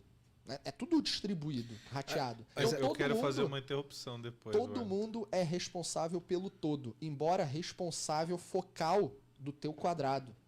Numa organização, se você tem essa questão, que agora eu vou conectar com a provocação aqui, ó, Melfi. Quando você tem uma liderança que propôs um cenário, Que é o velho que tá falando, cara, não faz churrasco nu na varanda, que vai dar ruim. Esse e é o o- time desafia, faltou algum tipo de alinhamento, algum tipo de acordo. Aí o problema é comunicação e regras claras. Então Construção é o seguinte, de time, assim. team building. Eu vou, Tem ferramenta para isso. vou fazer a minha provocação agora. O Mário Sérgio Cortella, ele... Maravilhoso. Maravilhoso. Caralho, isso tá tomando um nível absurdo esse podcast, cara. A gente nunca chegou no nível intelectual. Vamos falar de Schopenhauer daqui a pouco. Caralho, falta pouco, Shakespeare, velho. Shakespeare. Falta pouco. Peter, né? Ah, é Schumpeter. Ele fala o seguinte, né? A democracia só funciona quando todos os players eles têm o mesmo nível de responsabilidade. Então, quando você fala de um condomínio, faz sentido, porque você tem apartamentos, né? E aí todo mundo é proprietário de apartamento, então todo mundo tem o mesmo nível de responsabilidade. Só que num time não é assim. O chefe tem outra responsabilidade. O gerente de arquitetura tem uma responsabilidade diferente dos arquitetos. O Cara de segurança, enfim. o cara de segurança. Então, como é que a gente lida com isso ou a gente destrói tudo isso, Boa. né? Aí eu acho que é um pouco dessa provocação aqui que eu queria... Eu vou pegar, cara. Esse assunto tá muito bom, hein? Pelo Caralho. amor de Deus. Eu já tinha avisado a produção antes, mas Meia-noite hoje, tá? Vai fácil, meia-noite hoje. Cara, essa relação tá muito ligada à relação de risco. Porque quanto mais você sobe de cargo numa organização, maior é a expectativa que tem sobre você na contribuição para o resultado. Mesmo que isso seja algo não dito. Mas isso é a pura verdade. E se você gera mais, ou espera-se que você gere mais resultado, é natural que você tenha uma tomada de risco maior também. E é natural que, por isso, você receba mais dinheiro em troca desse valor que você vai gerar. Então, olha só os componentes que estão nessa equação. Mais dinheiro, mais risco e mais valor esperado para você produzir. Porra, você vai descentralizar o teu poder facilmente? Sabe o que falta nessas condições? Confiança. Surra. Mas daí, você falou mais risco, eu vejo menos risco. Eu vejo conforme as pessoas vão crescendo, elas querem arriscar menos. Assim. Isso, querem menos. Sim, sim. Mas, Porque talvez o risco seja maior. porém... Ah, sim, o risco. Exato. Sim, É isso que eu quis dizer. Tá, legal. É isso que eu quis dizer, perfeito. Então, nessas condições, você tenta criar situações mais seguras para si, né? Isso. E não delega algumas coisas, porque não há confiança suficiente, não quer arriscar. Porra, cara, eu já tive situação de projeto, de conduzir uma transformação numa organização, que o presidente, ele era o sponsor do projeto de transformação da organização, só que o cara ia se aposentar 2 anos depois. E, imagina, ele vai passar a criar um processo de transformação em toda a estrutura organizacional, que não vai se resolver em 6 meses, provavelmente vai passar de 2 anos, e aquele cara tá ali com chance de se aposentar, tipo, aposentar no auge, né? Como, sei lá, Michael Jordan foi na vida, por exemplo. Não no auge, né? Ele já tava ali finalizando, mas ou ele vai se aposentar igual o Zidane, dando uma cabeçada no maluco e sendo expulso no Das último duas, jogo da uma. vida. Ou ele vai ser extremamente conservador para ele poder estar no auge, ou ele vai tocar o foro e você vai liberar churrasco pelado na varanda, velho. Ou isso. Porém, dependendo da estrutura, banco, público, Aí do banco. tu vai conseguir Não, fazer aí não tem outra possibilidade. Nem que ele não fosse se aposentar, velho. Ele vai fazer churrasco de terno. Ele vai fazer churrasco de terno, exatamente. Sensacional.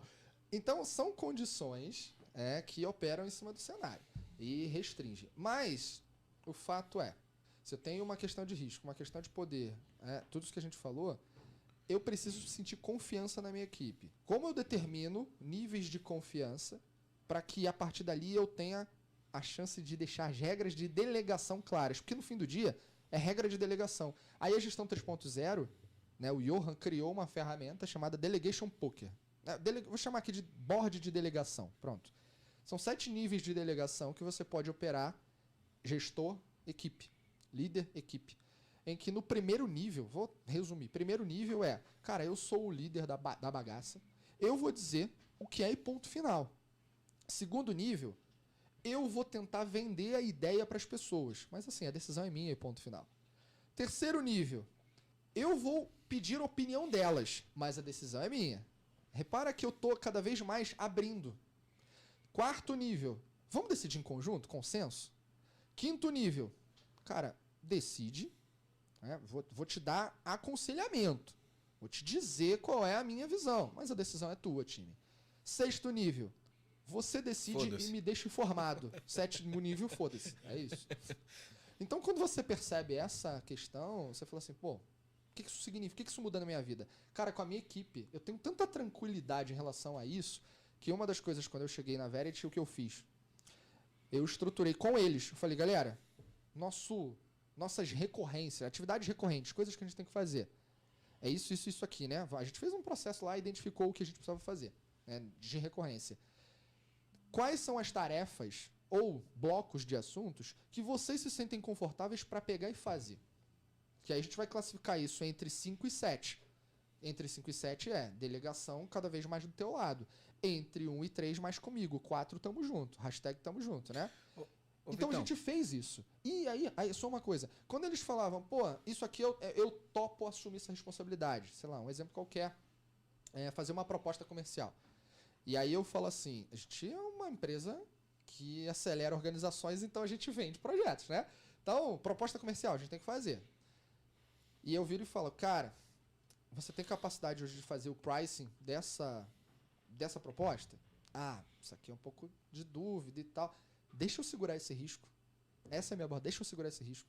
Não, então tá. Fica contigo. Aí, o que a gente vai acordando? Não, isso é nível 3. Isso aí é o Vitor que vai fazer, mas ele vai pedir a nossa opinião. Então, você tá ainda envolvendo as pessoas para tomar com elas a decisão do que você responsabiliza, do que você não responsabiliza.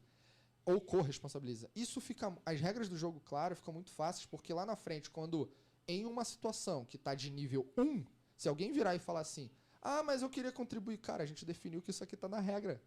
As regras podem mudar? Podem. Mas fica claro. E eu nunca tive a necessidade de voltar e falar, olha aqui o que tá escrito.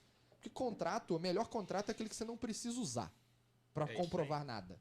Mas ele ser construído em conjunto te ajuda a criar o gatilho para as pessoas nos momentos certos. Então, isso é psicológico. Para resumir aqui o que a gente falou e passar a bola de novo para você para falar das práticas ágeis. Verdade. E da cultura ágil. Pegar o exemplo que a gente usou aqui com o Melfi. Então, se eu tenho ali um cara que é um gestor experiente e ele está gerindo uma equipe ágil e o cara já tem toda essa bagagem, esse legado cultural e tal, ele fala para a equipe, vai por aqui. A equipe olha para o cara e fala, não, nós vamos testar hipóteses, etc. Na tua visão, tem um problema de time da equipe não confiar nesse cara. E aí isso não é método, não é ágil. É um problema de gestão de pessoas, na sua opinião, é isso? É. E outra, é um problema das pessoas não se conhecerem. Cara, você não confia por 2 motivos. Ou porque você sabe exatamente como as pessoas são, ou porque você não tem certeza de como elas vão operar dentro de um contexto. Qual é o segredo para isso? Você resolver essa questão. Autoconhecimento e conhecer bem o outro, efetivamente. Autoconhecimento porque, cara, eu não consigo entender que você quer conhecer o outro sem conhecer os teus padrões. Né? Ponto fundamental. E quanto mais você conhece o outro e a si mesmo, numa situação de divergência, você vai saber melhor como lidar com aquilo. Porque você conhece os 2 cenários e vai ter uma alternativa para tratar o ponto, né? Caso ele apareça. Aí vem uma questão que o RH tem que favorecer, tem que contribuir, né? A gestão de pessoas. Quais são os valores dos indivíduos? É montar um personal map. Aí é uma ferramenta que está no mundo ágil. Cara, vamos montar um mapa pessoal. Quais são as tuas competências distribuídos em chá? Conhecimentos, habilidades, atitudes. Sendo atitudes, os valores que você carrega. Quais são... Cara, entrar no nível, inclusive, de hobby dos indivíduos. Você tem que conhecer o outro, sabe? Uma coisa que você falou, Vitor, que eu acho que é até bom frisar aqui, o quanto é importante ter a área de gestão de pessoas envolvida em transformação digital, cara. Porque a gente vê por aí isso sendo claramente uma iniciativa de tecnologia com o envolvimento do negócio e o RH geralmente se eximindo dessa parada, sabe? Muito ligado ali só em analisar o perfil da posição e não no comportamento, né? Cara, claramente o que você falou aqui é que transformação digital é um processo de transformação de pessoas. Porque as pessoas mudam o negócio. Não adianta você querer transformar o negócio sem transformar as pessoas, né? Uhum. E você não transforma as pessoas se você não transformar, se isso não partir do RH, não partir da área de gestão de pessoas, né? Eu vou falar, você trouxe esse seu colete, ô Vitor? Porque estamos metralhando ele, né? Ele veio aqui pra isso, eu avisei, cara. Sabe o que eu tava pensando aqui? Você falou de RH, né? Nós estamos falando de mundo de TI, transformação e tal.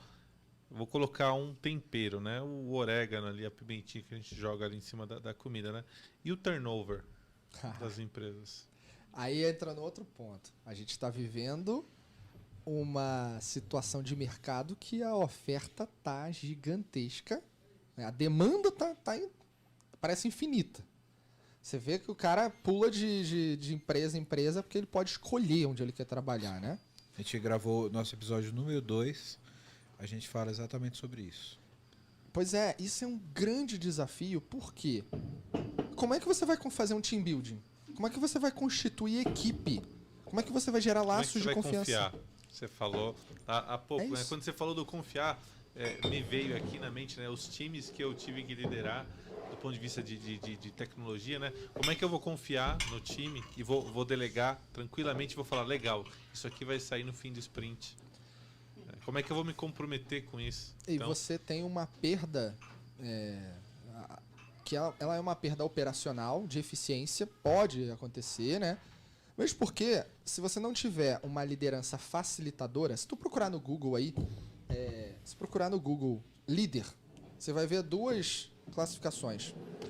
Uma vai te dizer o seguinte, aquele que comanda, coordena e comanda. A outra, aquele que através dos seus atos inspira. Tá escrito no Google. Talvez não exatamente com essas palavras aqui, mas a tradução é essa. Tá lá, apareceu os dois. As 2 definições.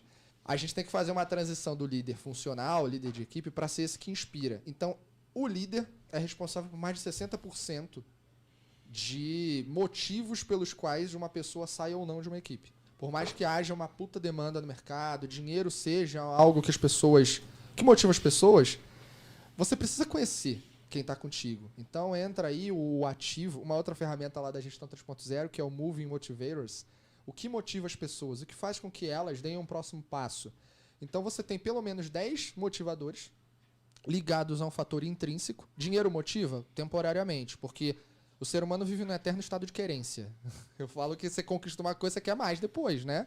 Você vai dar um momento pro cara agora e vai se acostumar com aquele patamar.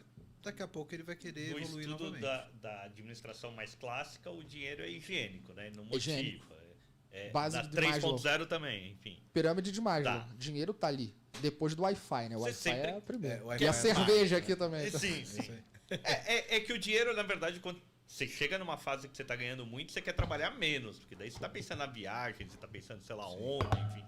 Não tá pensando em trabalhar, né? Agora, você tem os outros motivadores. Então, Exatamente. poder, status, relacionamento. Quer ver um negócio? Tem um motivador que é aceitação. Cara, tudo bem você ter um motivador. Agora, imagina você pegar uma pessoa que valoriza ser aceito dentro de um grupo social e botar essa pessoa para trabalhar no, sei lá, num call center. Ativo, que liga para casa dos outros para vender cartão de crédito, para vender não sei o que em qualquer lugar. Pô, tu fala, não quero.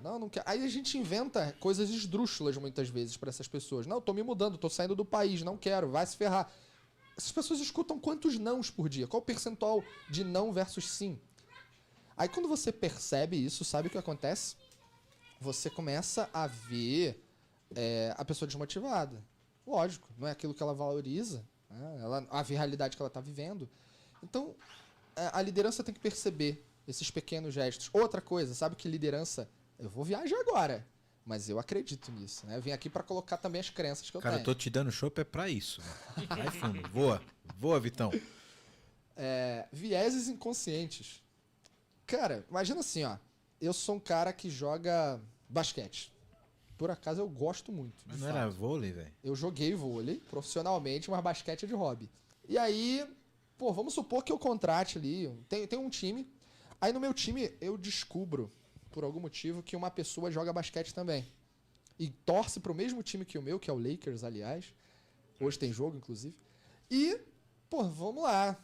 O cara torce pro Lakers, gosta de basquete, joga basquete. Só que é a pessoa mais júnior do time. E aí, por algum motivo, eu dou a oportunidade de conduzir um projeto para essa pessoa.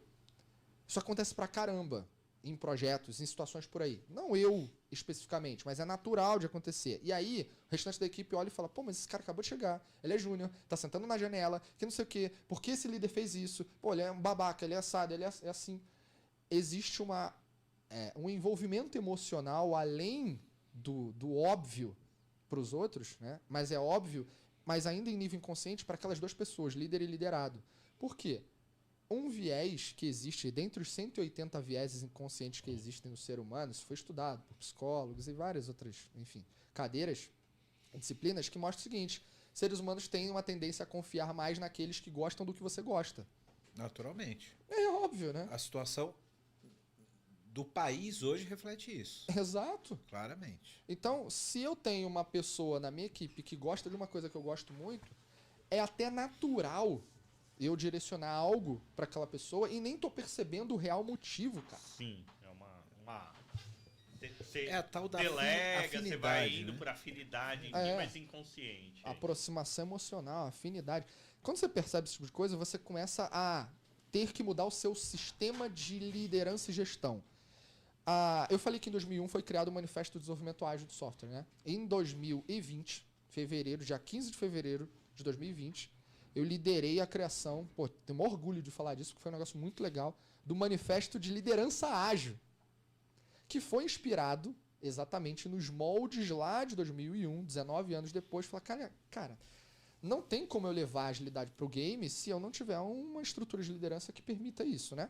Então a gente criou 33 pessoas, se reuniram e a gente criou lá o Manifesto de Liderança Ágil. E uma das coisas mais importantes que aparece logo de cara é o líder precisa ter uma visão do todo, mais do que uma visão das partes. E para isso ele precisa ser um facilitador.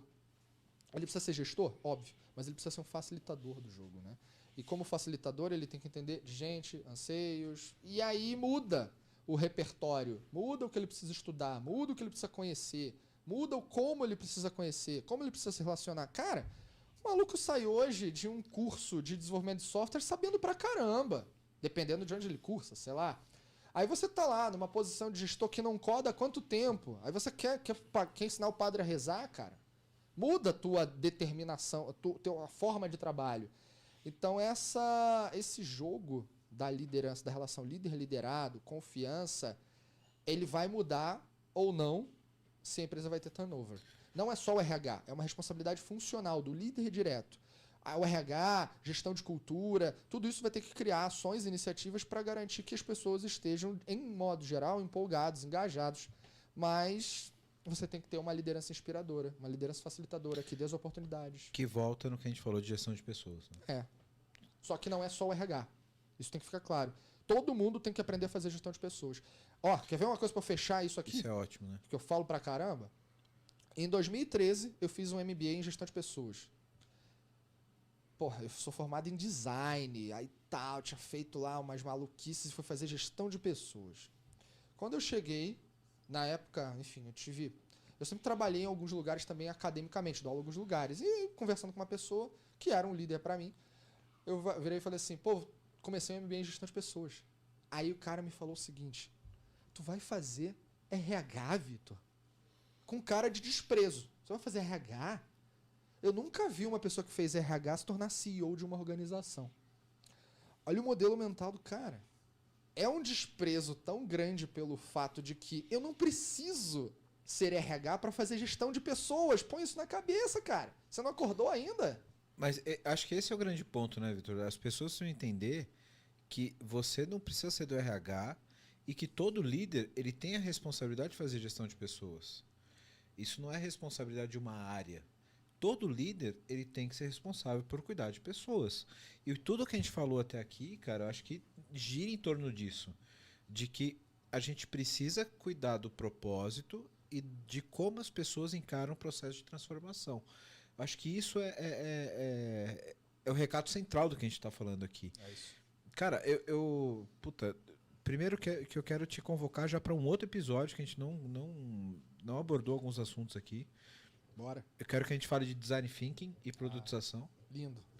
Que eu acho que eu, pela minha ignorância, botei tudo no balaio só, mas a gente vai ter que fazer um episódio só sobre isso. Então, vamos já, depois que a gente terminar aqui, já vamos fechar uma agenda. Vamos falar sobre isso, que eu acho que é animal pra gente falar, pra complementar a pauta do episódio. Boa. E, cara, pra fechar, eu queria te trazer algumas perguntas que eu coloquei no LinkedIn sobre isso e que as pessoas fizeram. Que eu acho que são coisas que as pessoas veem no mercado e que querem, de fato, tratar sobre esse assunto, sabe? E aí eu vou ler a pergunta e vou pedir pro Valdir e pro Melf, de repente, se quiser complementar em cima disso para passar pro Vitão. Só pra gente fechar aqui, que, cara, já tá 2 horas. Eu tive que sair ali para dar uma olhada na minha filha, né? Mas o Victor contou a história do Uber? Ainda não. Vai ser a última aí. É pra quem ficar até o final só. A gente não pode sair sem essa história do Uber. Eu quero saber. Eu conto Porque várias pontas soltas foram Verdade. ficando aí. Isso, mas do Uber até agora Do nada, Uber né, cara? não vou deixar passar. Não cara. pode deixar. a Vou transformação deixar digital do Uber. Vamos contar. Primeira pergunta, Vitão. Como que se trata ágil em escala? Ah, boa. Hoje a gente tem vários frameworks, abordagens para isso. Safe, Less, Nexus, Safe é o SOS, clássico, né? Scrum of Scrum e blá blá blá que vai nascer aí. A primeira coisa que eu entendo de uma organização é qual é o diagnóstico cultural dela. E aí você vai perceber qual é o nível de maturidade. Porque você tem degraus, você tem, vamos lá, de 0 a 10, quão ágil você é considerando 27 dimensões. Eu não vou explorar isso aqui agora. Mas se você for Se você compreender qual é o estado de maturidade, você vai ver o que metodologicamente se encaixa dentro daquela realidade. Qual é a melhor abordagem? Qual é o melhor frame? Eu, Vitor, particularmente, não acredito em um modelo. Eu, Vitor, deixar isso bem claro, não está na literatura. Eu, Vitor, não acredito em um modelo único para escalar a agilidade dentro de uma organização. Você vai ter que combinar um liquidificador ali. Você vai beber de fontes que eventualmente o Safe te propõe, mas eventualmente o Scrum of Scrum, que você vai formar vários times Scrum que estão ligados a outros times maiores. Você vai combinar com práticas que eventualmente você vai até criar ou inventar, que eu acabei não falando das práticas ágeis, né? Mas Verdade. no fim do dia, a Vamos prática deixar o ágil. spoiler para próximo. Você abre o próximo. Tá bom, a gente fala disso lá. Então é isso, cara. Eu entendo que não existe um modelo único, um modelo certo, mas assim aquilo que a cultura vai determinar. Tem que fazer um diagnóstico da cultura, um assessment, entender. De novo, a gente está entendendo que um modelo, o one size fits all, não existe. Cara, começa no Manifesto de Desenvolvimento Ágil de Software. Os caras não criaram um modelo, criaram uma cartilha dizendo valorize mais isso do que aquilo. Né? Assim, a gente falou um pouco até de Netflix e tudo mais, mas um resumo também trazendo isso, a resposta é: crie seu próprio modelo ágil para poder escalá-lo, senão você não vai escalar. Cara, esse cara falou tudo. É isso.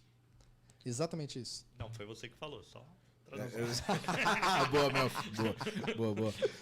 Outra pergunta aqui que eu já ouvi, inclusive, no mercado aí, é como que as pessoas deveriam tratar a questão de documentação em ágil?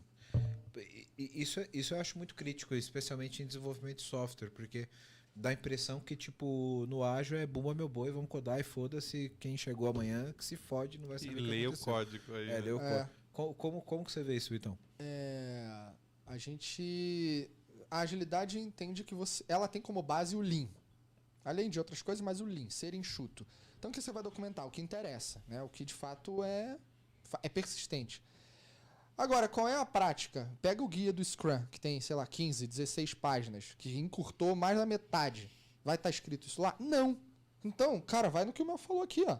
Qual é a prática que você acredita que melhor vai te apoiar na documentação? Experimenta, cria. Usa o mindset, a palavra da moda, o modelo mental de agilidade para experimentar a melhor forma de documentar. Não tem uma resposta certa, cara. Eu acho que até aproveitar para complementar, né? Tem um diretor que eu trabalhei, chama Danilo Bonamini, né? Ele foi na época ele era gerente de um time e eu era um liderado dele. Acho que você já falou dele aqui, eu tenho que convidar esse cara para vir aqui. Cara, eu tô só esperando. No dia que você convidar, eu vou ficar ali, tipo, vendo ele Com pompom, assim, fazendo... Exatamente. Sainha, tudo mais. Mas esse cara falava assim, pô, especificar é diferente de documentar, cara. Então, acho que começa daí, né? Cara, repete. Especificar é diferente de documentar. Espero que na hora que você produzir ali o vídeo pra gente tenha... Põe eco. Põe eco assim, ó. vai ter um corte dele. Sabe quando você põe aquele choros? Tipo, Deus falando, especificar é diferente de documentar. Exatamente. E aí vai ter a imagem aqui do Danilo Bonamini. Eu preciso te mandar o contato dele. Mas eu acho que é um pouco disso também, né? Assim, a gente tem produzido software com esses times que vêm de vários lugares, né? E, poxa, às vezes o especificar acaba sendo você ali conversando mesmo, você tem a história, né? Vários artefatos ágeis. Só que, poxa, no final do dia, né? A gente precisa ter alguma coisa que a gente entrega, uma cartilha, alguma coisa que quem vai consumir aquele produto tenha uma referência. Então, uma documentação ela é positiva e levando em consideração o que é importante, né? Então, isso é legal, bem legal. Assim. Vou trazer um ponto aqui. O que eu acho legal pra caramba de documentação é o histórico do código. Porque se você consegue ver o que estava antes, o que estava depois, quem mexeu... Ah, foi tal fulano que fez isso, já sei porque ele fez. E daí, daí vai na linha do PPT, não compila, enfim, o Word não vai fazer funcionar. Não interessa que está escrito que tinha que funcionar assim. O código lá em 2005 era assim. Então era assim que funcionava antes. Exato. E eu sou a favor, meu filho, de que documentação de software ela tem que ser automatizada, não tem que depender das pessoas. Isso. Então, cara, se você tem um histórico de como aquele código funciona hoje, eu tenho que ter mecanismos que transformam aquele código hoje numa documentação. Talvez eu possa capturar algum insight de negócio, alguma coisa do tipo, mas isso não tem que ser um fardo para o time. Porque ninguém quer escrever Word para documentar Qual é o porra valor nenhuma, velho. disso? Não tem valor. Imediato. Não né? tem valor. Nem ter código Exato. verde lá escrito, essa função vai fazer isso. Não adianta. Exato. Faz lá. Exato. Isso tem que ser automatizado.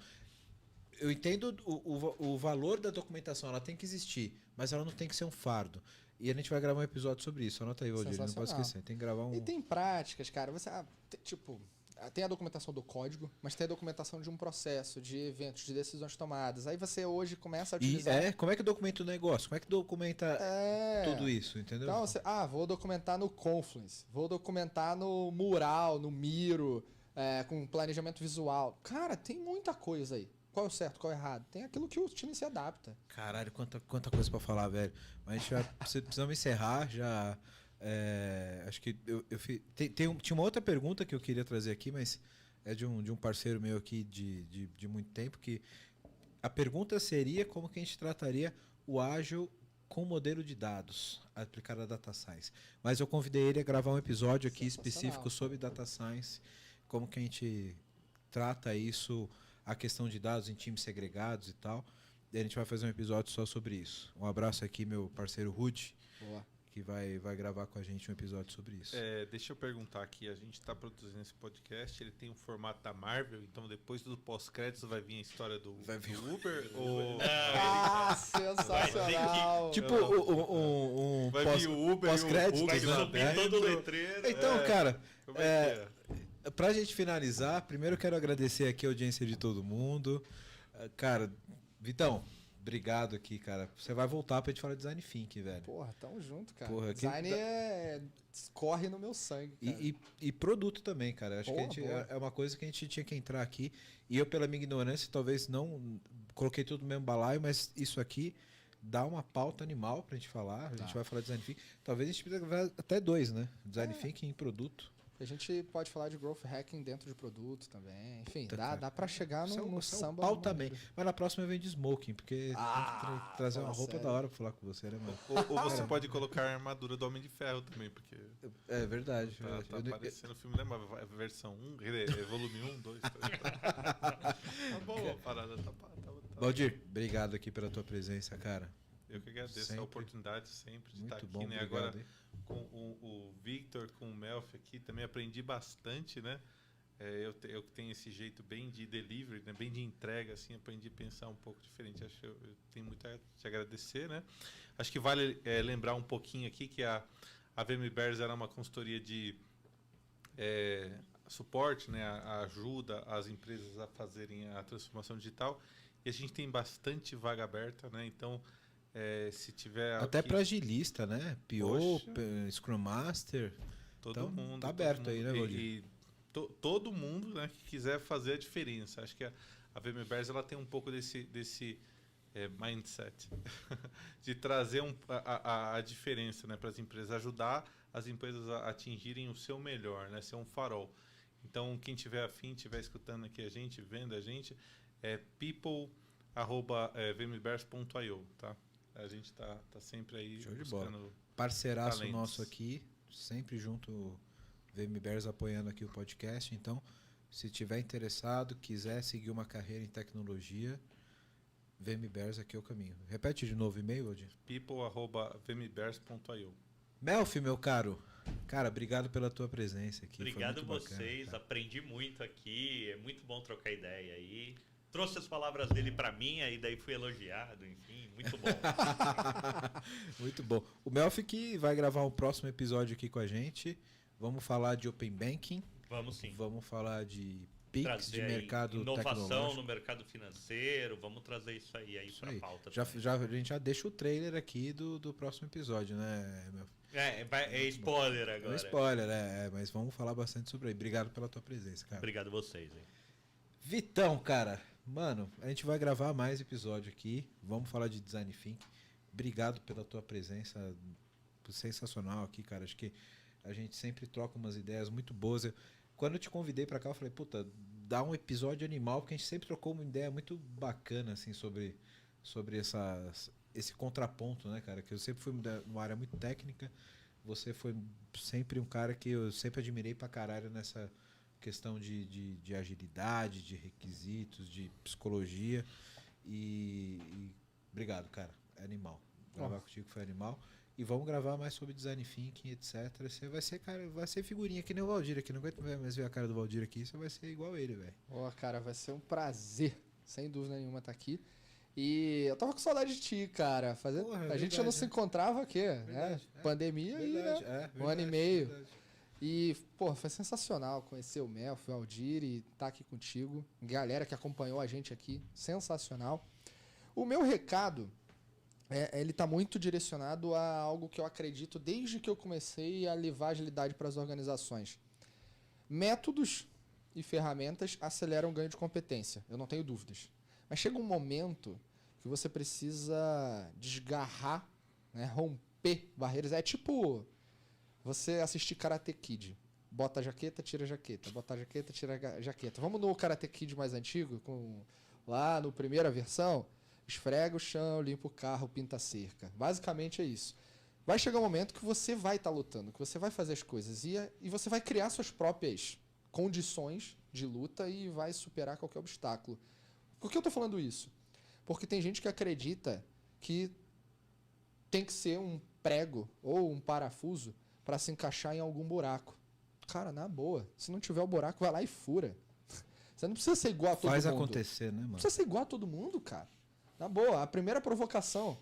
O Spotify, modelo Spotify. Maneiro, inspira. Maneiro. Eu adoro falar maneiro. É. Mas você precisa fazer igual? Então, transcenda. Esse é o Tá recado. animal, cara. Tamo Obrigado. junto. Você que tá ouvindo a gente, obrigado novamente pela sua audiência. Segue a gente lá nas redes sociais.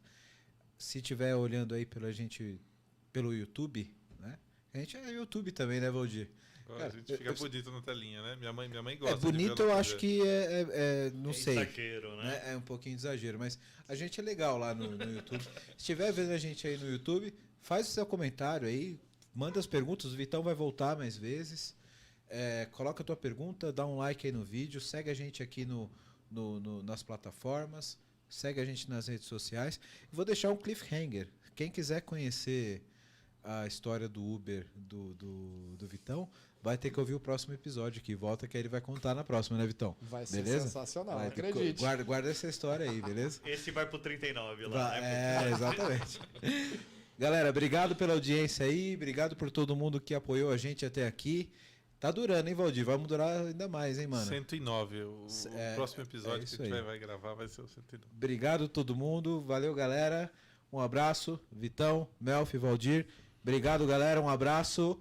Até mais, valeu, obrigado.